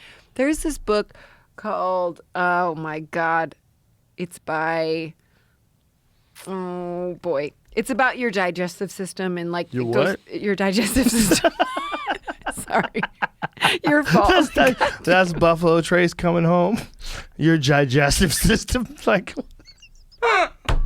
Can you edit that out? No, keep it in. God damn it. That part we keep it in. Only the legal stuff we edit out. Problem is we can get Ed happy. It's about your digestive system. And the name is escaping me right now, but it's amazing what happens. First of all, the minute you have a fork full of food coming towards your mouth, and your senses and all the things going on inside your mouth, like these trash cans of saliva that are gonna grab whatever's bad and whatever's good and all your nutrients and all that stuff. And yeah, it's like our bodies are fascinating. They're fucking fascinating. But anyway, this book gives you this whole rundown start to finish on what happens when you're ingesting food and it's going through your digestive system. It's like my dick. And we're back. And but lost it, found it. Just the way that we're made up. Anyway. Yeah, nature it's bizarre. Why our digestive systems are really strange. The idea that there's a bunch of bacteria living down there that gives us an appetite for certain foods. Oh yeah. Well, people that start eating sugars. Healthy, they start craving healthy foods. They start craving salmon and shit. If you have candida, your sugar intake is through the roof, and a lot of people do. A lot of people do. We're an ecosystem. That's the weirdest part about being a person that's never, very rarely discussed, that there's more bacteria living in your gut than have ever been people ever. There's a bunch of weird factors that attribute to your personality. Well, your gut health energy. and your mental health are very related. They're directly related. Well, I think the problem is we look at it in terms of a bunch of different systems working together. Mm-hmm. I think we should look at it as one big system that has a bunch of different entities to it. And if you had that, you'd be like, I'm going to pour sand in the engine. Don't worry about it. It's fine. It's only pie. Yeah. But that's what we're doing. It's only pie. Fuck, it's delicious. Pumpkin. I'm pouring delicious sand into the fucking gears. I got a bag. Yeah. But that's what it's like. And we're accustomed to doing it. I'm not saying that it shouldn't be an option, but I'm saying that we need to be way Here's a more question. vocal about what this is. I agree. Here's a question. You're a very healthy guy. You have your body down to a science, right? In a way. No, you have the resources. I have my body down to a pseudoscience. But you have the resources, and you exercise in a way that your body is very important to you. I work out a lot. Yes. But on top of that, you also experience enlightenment in various forms of meditation or maybe psychedelics or whatever it is that works for you. And my question to you is, do you feel a difference when you have achieved a level of, it's not even self-awareness, it's kind of an overall, maybe spiritual and physical and mental awareness, where you introduce or reintroduce a contaminant or sugar, where you feel it harder than you did maybe when you were a kid, right? I think you feel it harder when you're a kid, and I think you also feel it harder when you're more aware of I don't how. think you feel it harder when you're a kid. When you're a kid, you're just like fucking cupcakes. No. You feel it harder as an adult than when you were a kid. Got it. That's what I meant. Okay. Like now, as a 54-year-old, if I eat cupcakes. You're 54? I'm 54. You look great. Thank you. My friend, Suzanne. If I eat cupcakes today, I feel them very differently than if I ate cupcakes when I was 20. Yes. When I was 20, it was like throwing into a volcano. It would just burn off, and that would be the end of it. Just like a trash bag. It didn't matter. It didn't matter. Yeah. But that's the case with all of us. But there's also a thing where I think I'm more aware of how what I eat affects my body, whereas back then I was just like, duh! I was just fucking bouncing into walls with blinders on, and I don't think I was necessarily that aware. I think I was like more engine, less traction. Sure. I was a lot of like sliding into trees. Like there was a lot of acceleration, not under control. And I think that's the same with my diet, because I think that when you're young and you eat like 3 pizzas, you don't even think about it. You're like, bah! But then when you're tired, you don't put the 2 and 2 together. You don't go, oh my God, I feel like shit because I ate 3 pizzas. Right. You just feel like shit for whatever random reason. I can't wait to feel good again. Yeah. And you just keep eating the same kind of food. Yeah. But when you get older, you are more vulnerable to your choices. Like you feel your food choices differently. But also, you've had a conversation with your body for more years. So as the more years go on, the more you and your body have this understanding of the requirements. Like me and my body will have like little arguments. Yeah. Like when my body will talk to the brain and go, hey, pussy, what are we doing? We need to do something. Like we're getting annoyed at people. Yeah. It's time to go to the gym. Fuck face. Yeah. And then my brain will be like, it's good to have rest and recovery. And then the body will be like, shut up, I think that's where bitch. that Sarno stuff comes in play for me. Not in the overall view. Like explain that, because we were talking about that before we started the podcast. Right. So Nick introduced me to the Dr. Sarno methods. And it's John Sarno? John That's his Sarno, name, right? yeah. Because I would get these repetitive, it would start in my, specifically right shoulder blade up my neck to the back of my skull, and I wouldn't be able to like turn my head, and it would lock. And I would always attribute it to like, oh, I slept funny, or like I've been playing music, even if I weren't playing music. And so I was married to this narrative that wasn't necessarily true, and it was mostly mental. And mind you, like if I had an injury, like that'd be one thing. But this was that Sarno, ethos of like you have repressed emotions or you have something that you're not acknowledging. Like a psychosomatic thing, right? Exactly. He calls it TMS. What does that stand? It stands for tension mitosis syndrome. So what happens is your brain fires off your repressed emotions, and it manifests in your body, and it's real pain. It's not made up. So you're so my muscles are deprived of, like, your myofascia is deprived of oxygen, which creates this like lock in your shoulder blade, which is where it would show up for me. How is your myofascia deprived of oxygen? Because your brain it's your repressed emotions, and they're putting it somewhere. So it's like your brain makes the muscle contract or something? Like it's putting this like anger or like unresolved thing in your body. Right. And specifically what happens is your myofascia is deprived of oxygen, which then makes the muscle lock. Is this a theory of what the mechanism is, or has this actually been proven by studies? I think it's been proven by studies. I mean, I've read his books, and I've watched a bunch of YouTube videos, so I'm not an expert on it, but I can tell you for my life, when I recognized that my pain was potentially ostensibly emotional, I started like examining, well, like, what are you really feeling? And it's sort of meditative in that way. And I'll be honest, like when I've had moments of tension where I was having an argument or something, or I was getting bad news and email, and like I'd start to feel whatever, I was like, maybe my stomach hurt, and I get a lot of stomach aches, and that's definitely a manifestation of my emotions. Yeah. I would take a different approach rather than be like, oh fuck, I gotta get some Rolaids and I gotta lay down, and I have this thing, this routine that I've had for a long time. And I would approach it differently. And I have been approaching it differently. And it's really been interesting. And mind you, like we were talking about this earlier about like if you have actual pain from residual, whether it's, you were talking about jujitsu and oxygen deprivation from like holds and things. Right. I can just speak for myself. I'm not an expert, but when I would entertain even the idea that, Suze, I think you're mad about something else and you should sit with that. Like my shoulder would change. Like it wasn't like, right. So you were just like clenched up. Yeah. I mean, the pain is real. That's the thing. It's not the Right. pain is not an idea. Like you're actually having a thing that fucking sucks. And I think it's important also to say there's two different things. There's like someone who's been in a car accident and Correct. clearly has a fucked up back, and that's Yes. causing them pain. Yes. And then someone where there's not, well, they can look at an MRI or X-ray and they go, we don't know what's wrong, Yes. but you're in agony. Yes, but when you go back to like our caveman selves, like we neglect to remember that our bodies are really incredible. They heal themselves. And like a lot of our injuries are like residual, like pharmaceutical, like you have restless leg syndrome, so you have to take this.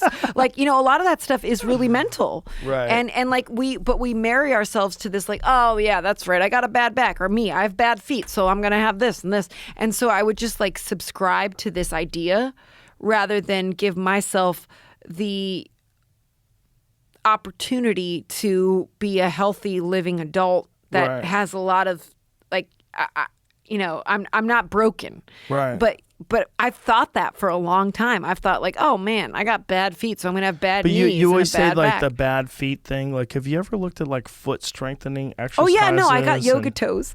Did they help? Yeah, they do. They do, help right? a lot, and yoga helps a lot. Well, they really should. We're all supposed to have fingers or toes rather that splay out like fingers. Correct. Yeah. So this is what I'm saying. Like this idea that like you can sort of reconnect with your natural physical being as opposed to like you got this, you should take this medicine Right. for this. And just like thinking for a long time that you have an issue that you ostensibly don't have. Right. Mind you, if you have an accident or something that might require more attention, that's different. But I've recognized recently that a lot of my shoulder and neck issues are specifically emotional.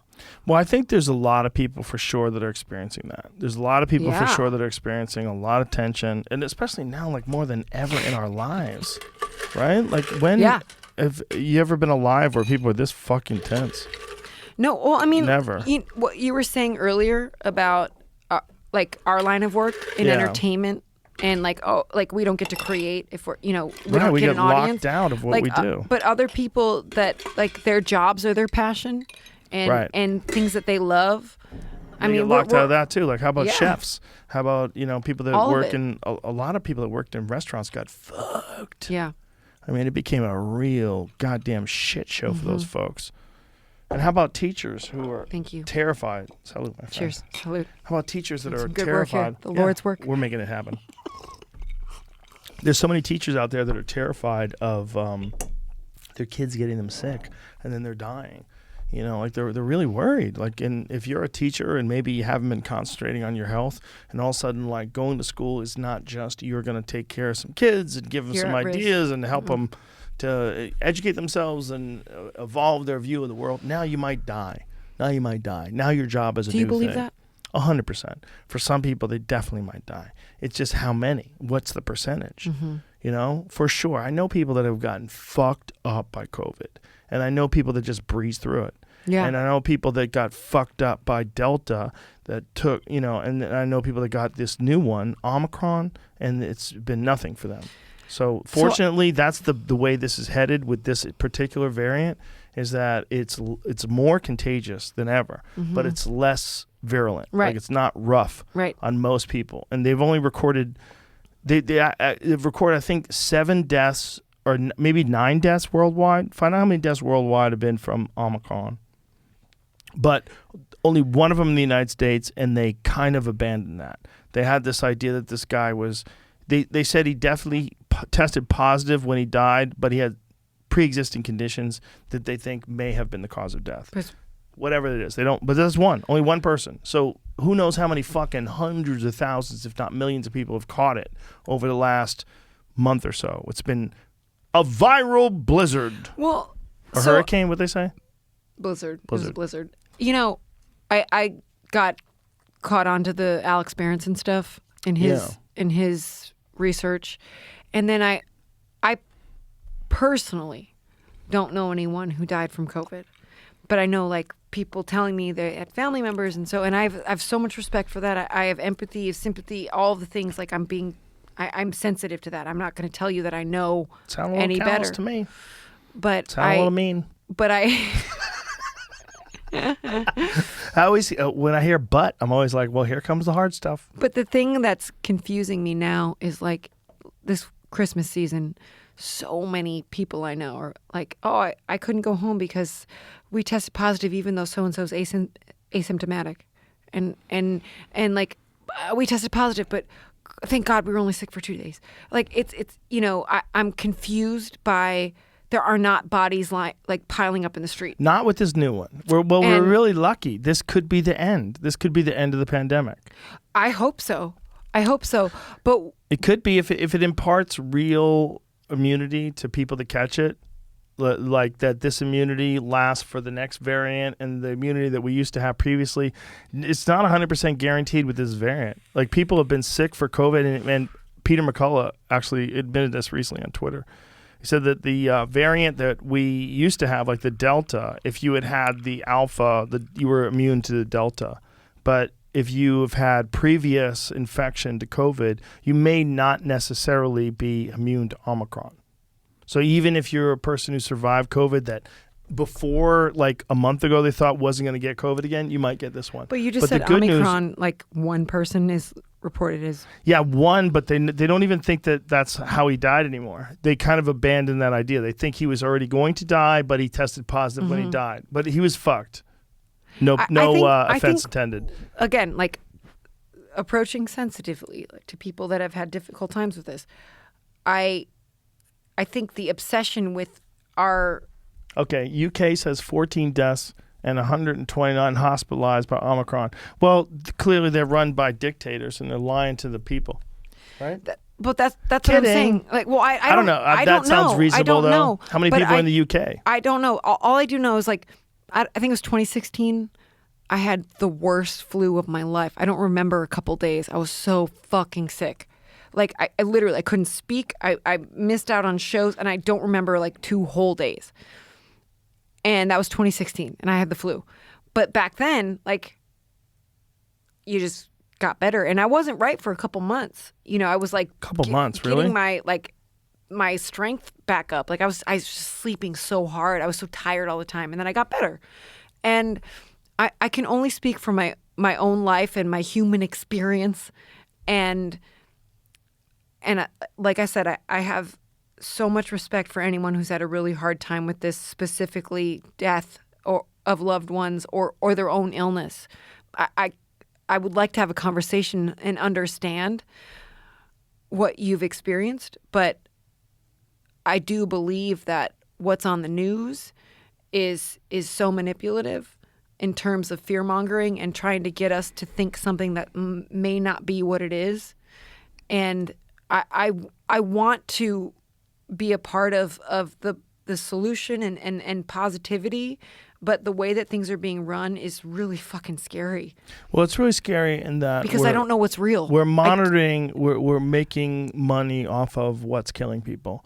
Like whatever the numbers are. Like if you talk about the numbers, if the numbers are exaggerated, it's more beneficial to the person that's reporting the story because more people are going to read it. If you say 1,000 people died this week from COVID, way more people are going to read that than 0 people died. So instead of saying this new variant seems to be like a cold, and if we take care of ourselves and if we look after our immune systems, we can get through this and also potentially gain herd immunity. Imagine if they just set that out there. Right. They put it out there like, we're going to give you guys like a little emotional and like anxiety treat. We're going to tell you we might be okay because this one variant that seems to be like really prevalent and impossible to stop. Like even that crazy lady on CNN, that Asian lady that's always talking about doom and gloom. She's the end of times lady. You know that lady? You know that lady? She was like, she goes, cloth facial masks are no more than decorations. Cloth masks are facial decorations. She said it on CNN. Oh, yeah. You heard that? Yeah, we played it the other day. Doom and gloom! boom. She said cloth masks don't work. She was trying to scare people into wearing like fucking hazmat suits. Right, but really right. what she made people realize, like this whole year of wearing these masks, of course, if air is getting in, Of what course. else? How much protection is it giving But you? also you're But is it ingesting giving your you own- 10%? How much? What percent of protection is it giving you? Is it even giving you 10? Is it giving? I don't think so. It might be giving you something. It might be giving you something. But what's the number? I want to fucking study. Well, you know who to talk to. All the people that The problem wanna is all sit the here people and- that I talk to say I'm just a controversial musician. things. I can only tell you that just a I comedian. keep getting denied access because you have to be vaccinated and show a negative test. Like all that stuff makes no sense to me. Well, we're in How the you middle. doing? We're in the middle of all kinds of weirdness, Suzanne. All kinds of weirdness. We're all trying to figure this out. But we have to have a commitment to like wanting friendship, a commitment to wanting it to be worked out in a positive way. I do. And I know you do. And I do too. And I'm just Jamie a does lover. too. Jamie's a little sketchy. Sometimes he gets antisocial. He plays video games. He's a golfer. Jamie, I would really like to hang out with you soon. You should play We golf can with watch Jamie. the Browns break our hearts. You should play golf with him. It's a fucking assassin. Jamie's gonna be on the tour. I'm think gonna I knew lose that. him to the tour. It's gonna be an issue. Right? It's possible, I right? mean, Yeah, he's a sicko. Look at him. He's a looking for sicko. sponsors. Golf is a real For problem. sponsors. Golf's a problem for this show. It's a sick game. It makes people sick people. Do you golf? No, I'm scared. I would like it. I'm sure I would love it.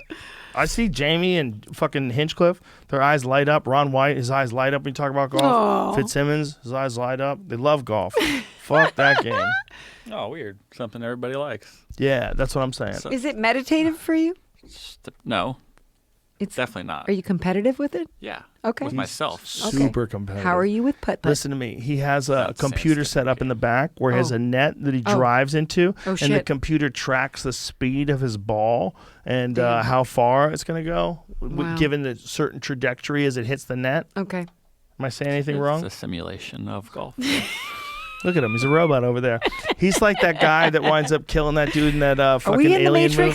movie. For sure. For sure we're in the Matrix. Jamie, are we agree. in the Matrix? Could be. Why wouldn't? I mean, sure. Well, here's the problem with that. You thought the movie was good, but Suzanne thought it sucked. So, like, what are we doing here? I don't like. I don't like hearing people's opinions on movies I want to see before I've seen them. Wait, you haven't seen it? No. I have. Oh. But it goes in. I had already Right. heard people saying that sucked before fucks it with your came head. out. And you're like, wait, why do you think it sucks? Right. I didn't hear that. Did you like it to begin with? I You know, went like- in a virgin. I had no. All right. So did you like Nothing. the other Matrix movies? I did. I loved them. I loved them. How many Well, times did you know, see them? Which ones did I you can't love? say I've seen the third one enough. All right. So like, did you play the Matrix video games? Did Whoa. you know? Let me tell you something about the so- third one. But you have. Sure. If you saw the third one once, you saw it enough. The first one's the movie. The problem with the Matrix is like they get incrementally less dynamic or something. Like what is it? What is it about the second one? Well, the was it they're We're talking burdened second or fourth- down? the fourth well, one. all of them are burdened down by the power of the first one. So you have to Right. follow all the well, the fourth narratives one that were is the established first one in the first until one. a certain point where they like. Right, they but like really- anytime you make a sequel, Well, how's it's Avatar always- going to stand up?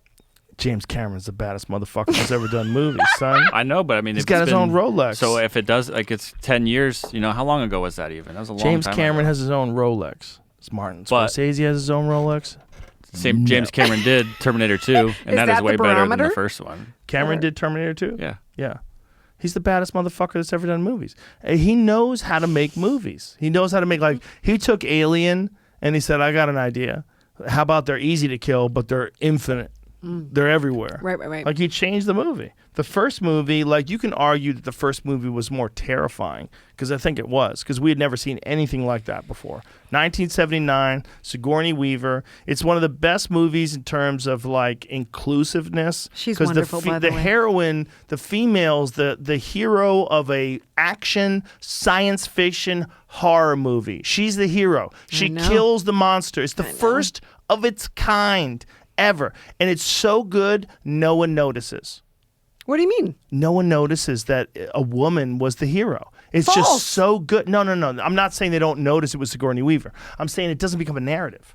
The narrative is this movie is fucking awesome. Sigourney Weaver is fucking awesome. It's never a woman finally gets a role at the number one role in a monster movie where she kills saves the earth from the evil fucking the peripheral. No one shit. cares. Okay. They just Got it, care. got it, Sigourney Weaver's awesome. Yeah, the she is. movie's awesome. Yeah.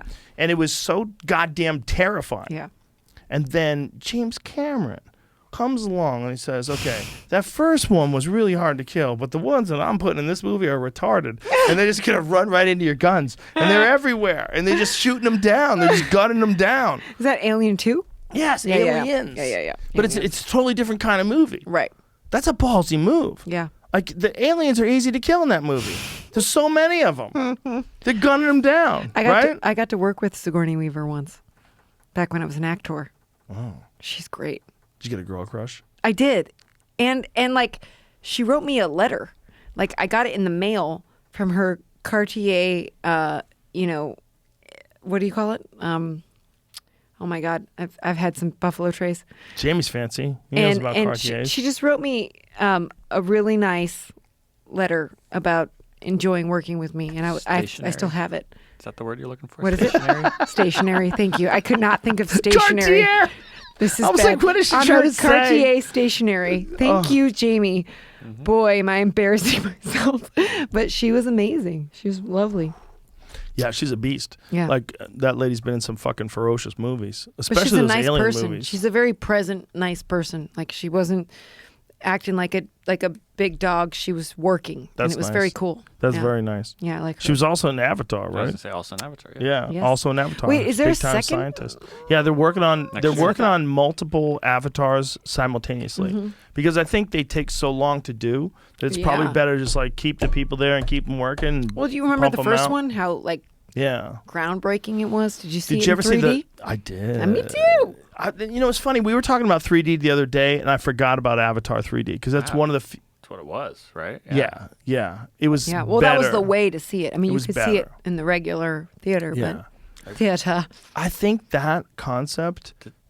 They sold 3D TVs because people were going to be watching Avatar at home. They're You're like, right. You can't watch this without it. And I was Yeah, I like, remember we went to fuck Best that. Buy. We were trying to get TVs for the studio. We went to Best Buy looking at TVs, and they had a 3D TV. And I was like, oh, what is this? And it was weird. get It was the like, glasses? it's kind of 3D. Did you need glasses for those 3D Yeah, TVs? they had of passive course. and non-passive. It was kind of ones. glasses. Yeah. You know what Samsung has now? I was just at the Verizon store the The other day. 3D cell phone. Oh my God. Don't. They have this fucking thing where you put glasses on. Are you serious? Yeah, you put goggles. They're like glasses. They look like a pair of Roca sunglasses. You put glasses on, and inside the glasses, it's like a screen. You're watching like a What? giant movie screen. So if you want to watch Netflix on a Samsung phone, you put these fucking like if you're on a plane, say if you're on a plane, you're flying back to Cleveland, you put a pair of these glasses on, you watch Netflix on your phone, like maybe a movie So you it's downloaded inside of already. your- It's Wow. inside the fucking screen, like you are watching a giant movie screen. It's crazy. It's high resolution. It's beautiful. Have you I seen it? Have you done it? yes. So it's I like put it on at the Oculus or Verizon something? store. It's a lot like that. Okay. But it's real clear you're wearing something. Like you can see down low. I you can't can keep see up, high. man. It's just glasses. Like it doesn't like cover your face totally. Like it's a vacuum seal. So like you can see like if you look down, you see your shirt. But the thing is, like when you're watching this screen, they had like a documentary, a nature documentary. When you watch these animals moving around, you're like, whoa, Yeah. because it's like 4K quality, Right. But it's enormous and it's on glasses, and you're like, holy shit! It's man, like there's just part of me that's excited about that stuff. I'm like, wow, and then there's just part of me that's fucking freaked out and scared You should be freaked out. It freaked me out. because it really tampers with your That's psychology. it. What that guy's wearing right there is it. Okay. Yeah, so what he's doing is he's wearing glasses. They're just like standard sunglasses, like the kind I have in my truck.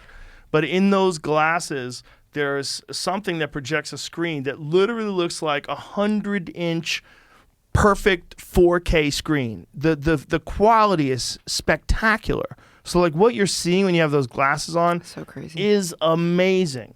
But this is one of those things that like Apple doesn't have yet. I don't think it works on an Apple, does it? These are for Samsung. There's been a strong rumor Apple's releasing something this year for the phone. That's how it always they is, right? released or Apple talked waits a about. little longer and they make one that won't crash. They don't like to be the first. You know what I'm I interested think. in though? Yeah. Like I'm interested in like, yeah, that's cool. That's amazing. Oculus, like you're in this three-dimensional. You're experiencing an alternate reality in a lot of ways.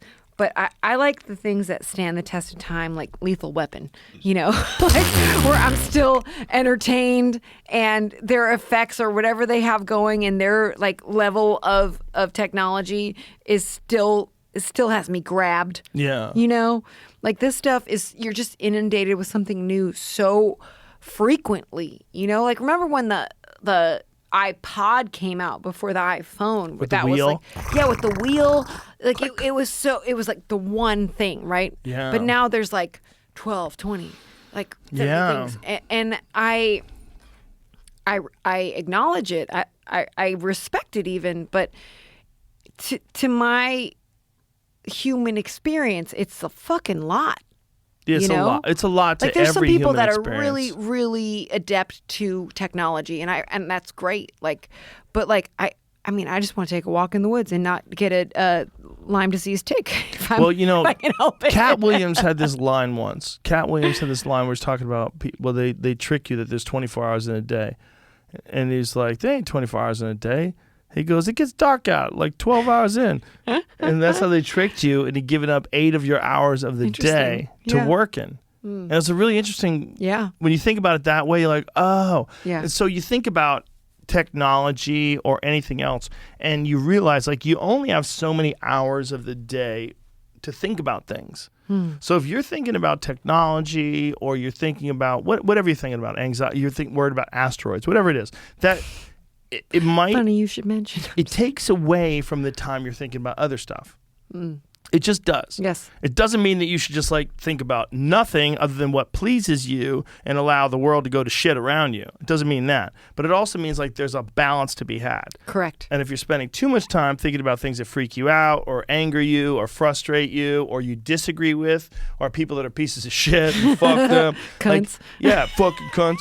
Like it's like that's bad for all of us. It's bad, and we need to know this. We need to talk about this, and we need to stop being angry at people that gave in to that very normal, base human emotion of anger and aggression. And instead of like being completely connected to the idea that those people are pieces of shit for life, which is only going to keep them in that same cycle of behavior, just let everybody like, okay, let's relax. Let's all relax. Yeah. If we all, like, legitimately, I know this would never happen, but if we all shared resources, if, like, we said, hey, there's only a certain amount of natural resources on the planet Earth, there's a certain amount of people, there's too many people living in poverty, we're going to distribute this stuff fairly evenly across the world. We're not saying that you don't make more money if you work harder and you, like, establish a business, you figure something out and you innovate. We're not saying that. But what we're saying is, like, natural resources like oil and shit and all that stuff, we're going to just, like, distribute that evenly. Can we, like, agree to disagree that, like, all our problems we have with religion and socioeconomic policies, all these different things, like, at the very least, this socialism? we all have the earth. No, the fucking earth. Like, no one should own the blood of the earth. What's oil? Agreed. It's the blood of the earth. They're sucking blood out of our mothership. Sure. And we are like, listen, it's all happens to be in Oklahoma, and you got to poison the well to get it. You know, whether it's fracking or anything else, like that should be everybody's. I was in Oklahoma once when there was an earthquake, and I was so confused. I woke up. I remember being all excited because this was years ago, and I just watched Game of Thrones, a really disturbing episode. And Which I woke one? up. The Red Wedding? It was the Red Wedding. It was funny. You should, like straight up, it was the Red Wedding. And I was terrifying. And I was all fucked up about it. And then I woke up to a violent earthquake, and it was really scary. And you know, I lived in California for almost 20 years, and I went downstairs and I asked the front desk. I was like, "Do you guys get a lot of earthquakes here or something?" And they were like, "No, because it's because of the fracking." That's the thing. Yeah, it was really Yeah, scary. that's real. That's real. But They're literally drilling We're holes tampering with under things the that- earth. Yeah, it's They've interesting. caused a shit ton of earthquakes with fracking. I was in this historical hotel, and they were like, yeah, things are getting weird. But we're selling oil to Russia. Everything's great. I don't know if we're selling oil to Russia. Who are we selling oil to? We're selling oil to people, right? I think we're going to really see some shit in this life that we like, and we've seen a lot thus far, but I don't know, man. Yeah. Like, it's weird. You know, you want to be informed, right? You want to know. Top 5 sources. But then once you know, you can't unknow. We import it from them on there. Sorry. Oh, we import from them? That's what it says. Oh, Petroleum top 5 imports. source countries of U.S. gross petroleum imports. Interesting. But I asked who we sell it to in my question. So. And it says that we sell it to Mexico, But that's Russia. not going to be on the internet, Oh, they you sell guys. it to us? That's why, I mean. Don't you think that, like, this is not public knowledge? Yeah, it has to be almost. And I'm not a conspiracy theorist. I try not to be. But I think this country needs a president that gets to be president for like 50 years. oh my God, Jesus Christ. Oh, no. I think after 4 years, you're like barely getting your feet wet, and they yank out of office and go, "Fuck you, you hate immigrants," and they shove some new person in, and this new person doesn't know what the fuck they're doing. It takes them like a year and a half before they figure it how's that out. any different from what's happening now? Right, it isn't any different. But the thing is, like, here's the thing: it's not good if someone's corrupt. It's not good if someone's a criminal. It's not good if someone's violating the law. We all agree to that. But it's also not good if you don't know how to do the job, and it's the most important job in the world, and a new person comes in every 4 years. I mean, both those things are terrible, right? Well, it's corrupt at the ground level because in order to run for Congress, it's up. True story. It's upward from like $30,000 to $50,000 a day to run. Really? So you can't be like 50 a day? You can't be and no one's called that corruption. No one has said, "Oh, like, well, you have to have a major machine behind you in order to run for Congress." That's always been the case, right? But is that the case currently? That is legal. But what if someone had like a really strong social media presence? Like, what if someone like? That's never happened. But what if that did happen? What if someone like who was already a big social media person? I prefer like an overqualified, intellectual who has. How about a suicide bomber? Oh my God! Oh Jesus Christ! No, lose. I think an overqualified intellectual too. But the problem with overqualified intellectuals is oftentimes they've spent a large portion of their life in academia. So they've gone from being in school to graduate school to eventually teaching to like they're a part of this system. And although that's amazing that they can do that, and it's in the best case scenario, it allows them to be professional intellectuals and to dissect ideas at the highest level in ways that people like you or I or many other people probably wouldn't have access to the right resources or sharp minds to put this into order.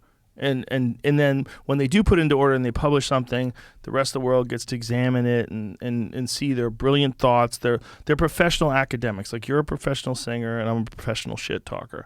Like, there's some people that are like really good at being professional. You always do that. You like bring yourself. You're it's like, not. It's not bad. Like they can't do it. It's not. They can't do it. Joe, if you're they could very, do it, very intelligent. I'm dumb as fuck. You got to trust me. No, you're not. I have a really good memory. That's the difference. Trust me. Listen, I'm friends with Elon. I'm dumb as fuck. Trust me. Well, that's Trust me. It's like when people say they're a tough guy.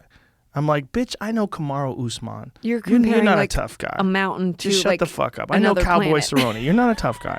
There's a lot of people that think they're tough guys. I'm like, I know real tough guys, and they're terrifying. I'm friends with Joe Schilling. I'm friends with like real terrifying human beings that like make a living out of throwing their bones at other people, trying to knock them unconscious. So there's levels to things. Like if people say, am I a tough guy? I'm like, compared to who?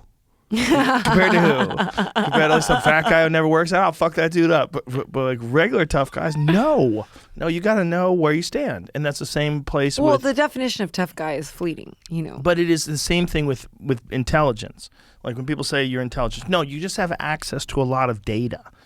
But the lot of data that I have access to, other people have introduced me to, right? It's like I'm not figuring out data on my own. There's some brilliant people out there. Correct. They're legitimately, shockingly smart. Mm-hmm. But you got to be like aware of where you are in this. Sure. What I'm in, I'm like a fucking net. for like really smart people. Get in here and tell me what you know. I'm like, I I don't throw know. that Wonder Woman lasso on them. Remember the lasso of truth? I do. That's the move. I do. Yeah. But I'm not that smart. I'm a regular smart. Like these people are like preposterously. As your Because friend, you're my I friend. disagree. I appreciate you very much. But you got to listen to me. Girl. I'm telling you the truth. I'm not lying. There's like levels to this shit, and I understand. It helps everybody if you know where you are. And one of the worst things is when you're around someone who doesn't know where they are. Right? Like they think they're way better than they are. They think they're a way better singer, or way better comic, or way better podcaster. Like, why don't I get the fucking attention I deserve? Right. There's always a lot of people that have these thoughts in their head, and some of them, they just are ready to pop, and the world doesn't know yet, and they're kind of frustrated, and then they break through, and then all of a sudden it becomes a thing. Like, did you listen to the podcast I had with Jewel? No, but I want to. It's incredible. Yeah, I remember that. Yeah. It's incredible. She's Yeah. amazing. Yeah. But I've her heard that. story is she's homeless. Yeah. She's homeless at 18. Okay, she's singing in a fucking coffee shop. She talks the owner of the coffee shop was about to go under. And she says, listen, would it be okay if maybe I do this thing and I'll put out flyers and people come to hear me sing? In Alaska? No, this is in San Diego. Okay. So she does this. Becomes like one of the biggest music stars Isn't she from on Alaska? planet Am I Earth. wrong Yeah, there? Okay, yes, okay, yes. sorry. Originally, homeless at 18, moves away from her parents at 15. It's a crazy story, and she's one of those people like yourself that's gone through some shit. And I don't want that for my kids. but I love the way you turned out. I love the way she turned out. It's like I'm so torn. It's like I don't want them to think you've got experience this. great pain. Right. But it seems to be, to me, whether it's Joey Diaz or you or many of my friends, Eddie Bravo or, Ari Shafir, all my friends that I love the most dearly, Duncan Trussell, they all came from some crazy, fucked up childhood where it produced this amazing, eccentric person. And they're so unique and special because they made it up that fish ladder. They passed the grizzly bear's snapping mouth. Woo! And they got into the river and they swam uphill. And they made it. We're all just a bunch of salmon. We are. In some fucking weird way, we are all just a bunch of salmon. You're not wrong. I mean, it's going to sound super weird, but like since I met you, I felt spiritually connected to you. Yeah, we're friends forever. Yeah. You and I, whether it's we were brothers and sisters in a past life or something, there's something, whether that's bullshit or whether it's true, the moment I met you, and I feel the same way about Ben, like the moment I met you guys, I was like, I'm connected to you guys. I don't know why. Just immediately connected. It's mutual. It's like there's people in this life that you meet like that, and there's people in this life where you have to like earn their friendship, and you have to earn the connection with them, and it requires like more than a few hangouts. Like you have to hang out with them for like months and months. Like there's friends like that where I like the first time I met them, we were like kind of peripheral friends, and I had to like crack through the ice, and then you get closer to each other, and you realize like, oh, we're all very, very similar, but maybe this person has been like famous longer and is a little more jaded to people annoying them and sucking up and stealing their time, which happens to some of these, like, especially rock stars. Rock stars are like the most inundated. There's like everybody's wild. coming at them. Well, it's a real-time experience, It's Yeah. not like you had a show or a movie or something, and then you get the ricochet after that. It's like music is right there. Right there. Real time. Did It's you like see the comedy. Stones when they were in town? No, I didn't. Oh, I was out of town. I I was don't on the believe road. they're quitting. I think that's nonsense. I think Mick Jagger's gonna ride that fucking bitch until the wheels fall off. But I saw him down at the CODA, the Circuit of the Right. Americas, which is amazing. If you've never Cool. been in that place, I haven't. It's so crazy. The people that own it are like the Wait, nicest I feel people like in I the world. saw your videos. Like, yeah, this I is took like- some. I put some okay. pictures up of when it. was this? This was it Summertime? November, Jamie? What was the?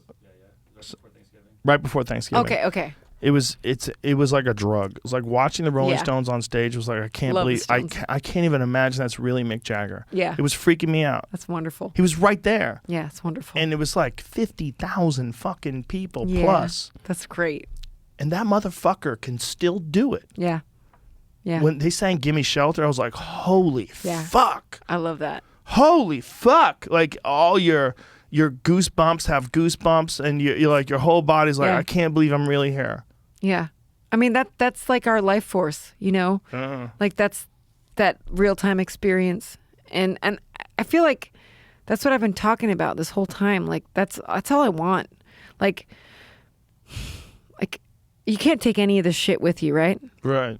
And while I'm here, and it feels like as the world gets crazier, my world gets smaller. Yeah. So my juice, my life force is the simplest shit, but it's art, it's love, it's quality time. And when the minute I pick up my phone, I lose all that stuff. And like, you know, obviously, like I need to figure out how to get here to your podcast location. Like I need my direction. But at the same time, where we're at in whatever barometer of our life is, you know, your experience with, and I think Jess was there with you, right? Like you were there together at the Stones. Like you had this thing that was like, I'm sure you could feel it in every cell of your body.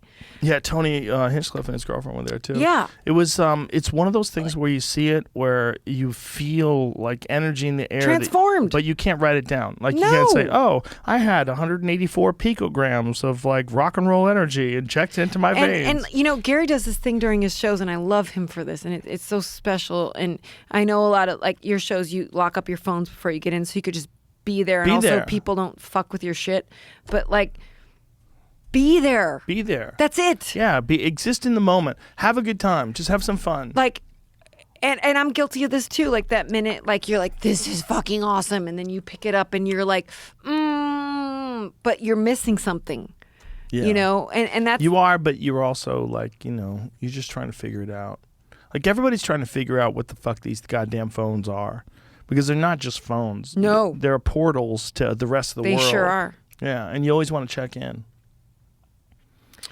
Bill Burr was on Pat McAfee's show. Have you seen that? Mm-mm. It was on my friend Crystal and Sagar. They have the show Breaking Points, and they had this segment of Bill Burr talking about how he doesn't pay attention to anything.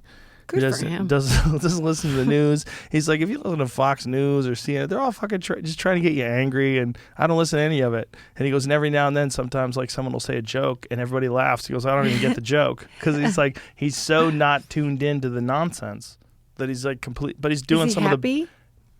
I don't. It's. I mean, you don't want him totally happy. You want Bill Burr Right, 25% annoyed. You want him mostly happy, but Right. 25% pissed off so that he could keep. I think I met him making that great one comedy. time when we were at the Wiltern, like a long time ago. Yeah, he came backstage. Yeah, But he that's the was 2012 show. Yeah. No, he's a sweetheart. Joe, that's 10 years ago. Dude, I know. It's fucked up. That was December 21st, 2012. Yeah, that was 11 years ago. That was the end of the Mayan calendar. That was there was a thing called the long count in the Mayan calendar. Now, looking back, they might have been right. They just might have been off by a few years. Yeah. And like, I mean, they thought that something was going to change, whether it was like some sort of precession of the equinox changes or a change in where the constellations are in the sky, whatever it was. They thought something was changing in the calendar. They had this like very long calendar. And the end of the long count was December 21st, 2012. And when the world didn't end, everybody was like, oh, we're going to be fine. But it might have.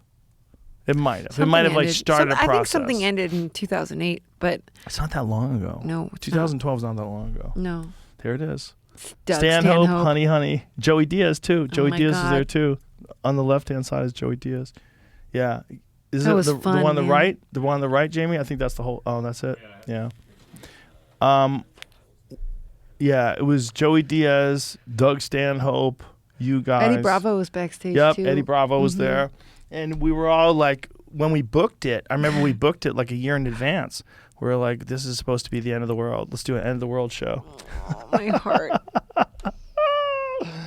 It was Thank so you, man. fun. Thanks for bringing us along. Oh, you my know? pleasure. Like it's been really My fun. pleasure. I don't know what's coming, but it's so different now. You know, Yeah. there's so much to process, but There is, but like I feel like there's also this like really unique time where we all can like kind of like join together and help each other, especially as artists. And I feel a giant responsibility to do that, like as a podcast host. It's like to have people on that I love, have people on that are funny or talented or whatever, and like everybody know this is what I like. Yeah. I like this. Well, Nick said to me once, he said, you can have armies and things, but like nothing kicks the door or wall down like art. Yeah. And it's true. It's true. And he would know. I mean, he's a mastermind, and there's something happening to all of us, and whether we are deep in it or we want to admit it, whatever it is, like there's a reckoning happening.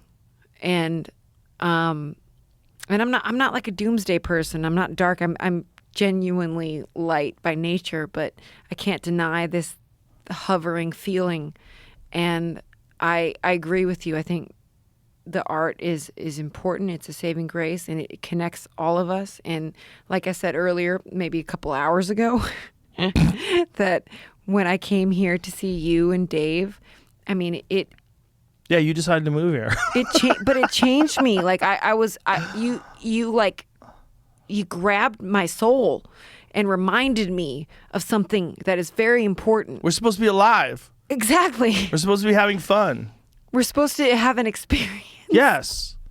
And not deny it. And I realize that's very complicated, but like you woke me up. It's very complicated. It is very complicated.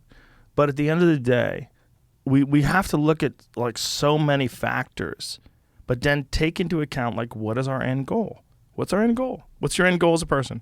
Your end goal as a person should be have better times with the people around you. Whether they like you more, you like them more, you have good friends you trust and love, and you want to see them succeed. You want to see people inspire you. You want to see new art that changes the way you think about a particular genre or a particular style or whatever it is. Like all that stuff like is exciting. It makes you feel better. You want to do more. You want to feel more. We've lost something. We've lost our values. Like we're at a surface level. I don't think we've lost it. We're just battling. This is what's going on, and this is what has to go on.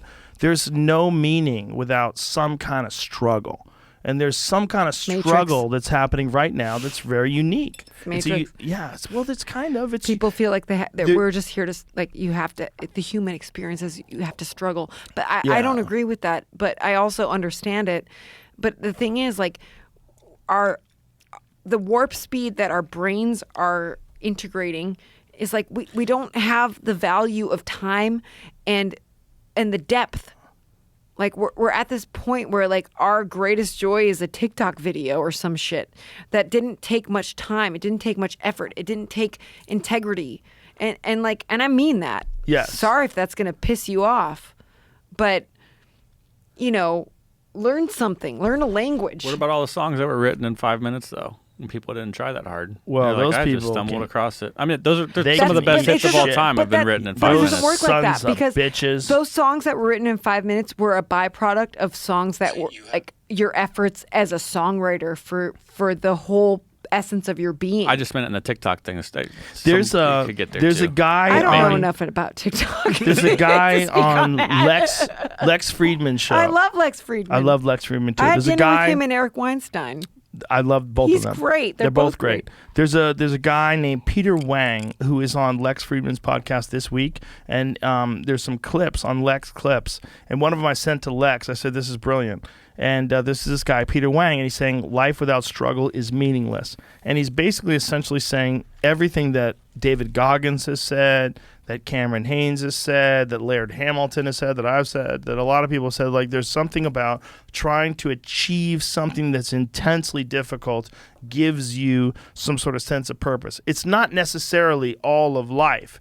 But what it is like a path to understand yourself so that you can more honestly assess what life is. And I think people have a really hard time assessing what life is if the path that they're on is either too easy or is filled with falsehoods. If it's full of bullshit, like that's one of the reasons why people in Hollywood are so spiritually starving, right? Because the whole sport of being like an actor is being a bullshit artist. Right. You literally have to be the best faker. Like they all kind of like hitch their wagon to the Of course. the thing of like, and I don't want to speak negatively Woke on culture.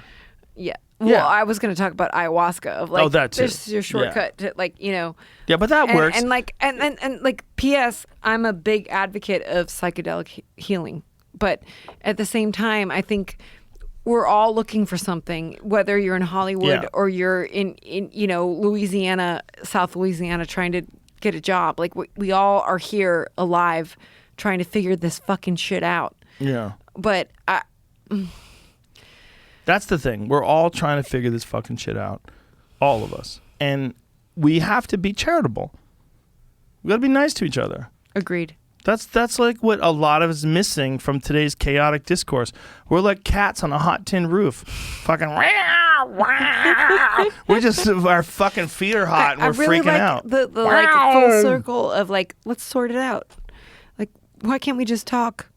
Yeah. Why can't we just say, We hey, can. I like you. I disagree with you, but I still really like you. We can do that. The problem I would is love that. face to face, person to person, we can do that. But then that person will check in on Twitter, and Twitter will let everybody know that you're a piece of shit and probably an anti-vaxxer. Oh my God. And everybody will go fucking angry. Someone recently called me a white supremacist, and I was like, what? I couldn't believe it. That is a sign And of like it was that so they just cruel. want to shut down all discourse. Well, there's like a bad card to pull, and it's, like, let's just listen. So the problem with that card is if you pull it on people who aren't white supremacists, then they don't believe that there really are white supremacists. And then when a real white supremacist comes along, it's a lot like crying wolf. Like all of a sudden that's Sure. a real wolf. You're like, fuck. Sure. Nobody wants to listen to me now. But now you're in front of a real KKK member that really thinks that they're the master race versus like someone who thinks that white girls should be allowed to wear hoops. What are you saying? Yeah, fucking hoops. What are you saying, Joe? Hoops Joe, are what are you supposed. saying? People were like giving girls a hard time for wearing hoops if they were white girls. It's crazy.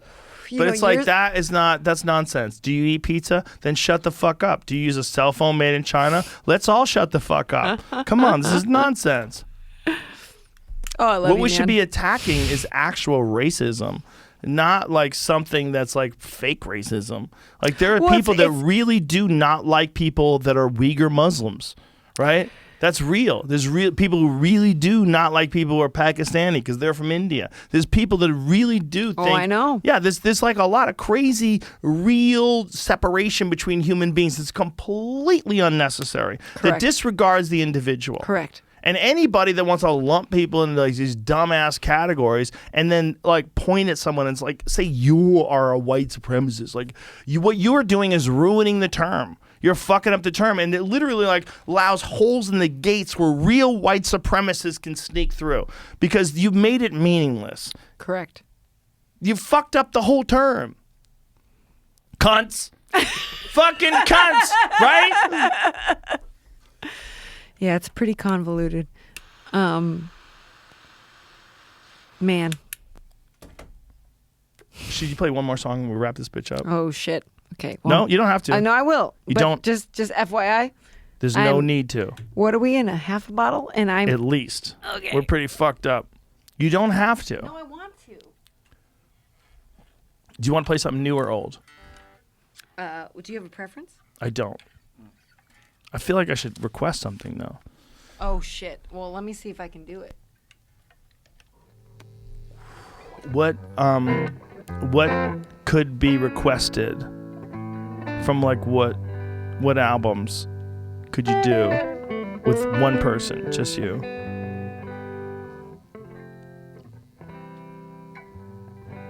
Okay, because I'm pretty drunk. Yes. I'm gonna Can you play. do Let's Get Wrecked? Oh no. God no. But I'll remember that for next time.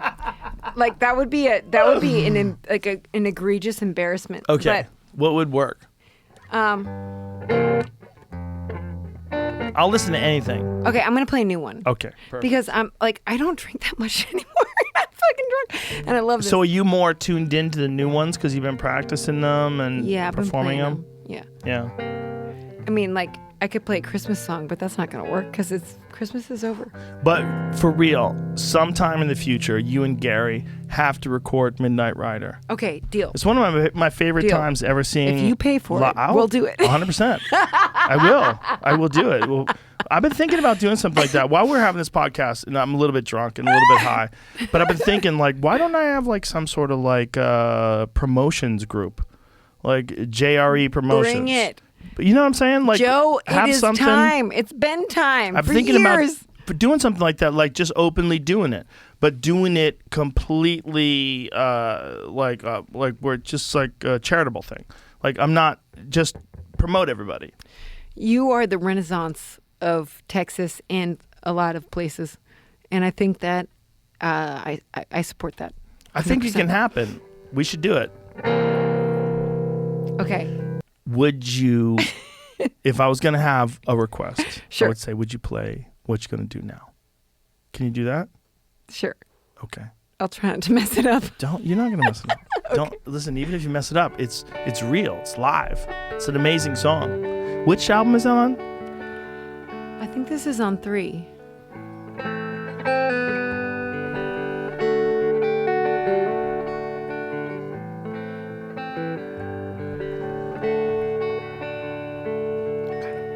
Ooh, baby, that fire's coming down right into your walls, right out of your mouth, and everything you love just dash on the ground. Ooh, babe, so what you gonna do now? So you run to the river, you run to the sea. You sift through the rubble and search the debris, but you won't find anything if you don't find peace. Ooh, babe, so what you gonna do now? Don't wait until you die, 'cause you can always change your mind and make it right. So why you still waiting outside?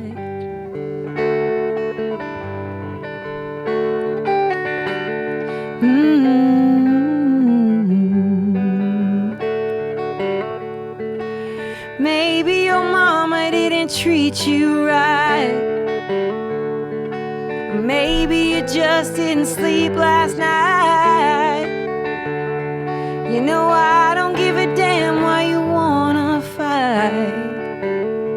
Oh, babe, so what you gonna do now? Don't wait until you die, 'cause you can always change your mind and make it right. So why you still waiting outside?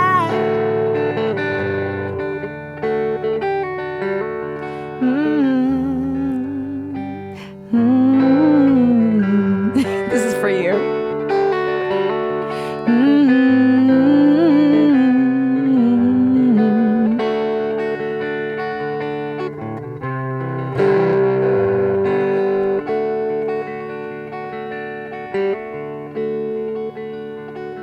So come out from the weeds and into my arms. Oh, babe, I know the dark and how it can harm you. Yeah, and I've had my conscience rip me apart too. So here's what we're gonna do now. Take all of your needs and all of your sins and all of the losses you threw to the wind, and we'll carry the weight if it breaks every limb. And that's what we're gonna do now. Don't wait until you die, 'cause you can always change your mind and make it right. So why you still waiting outside? You're still waiting outside.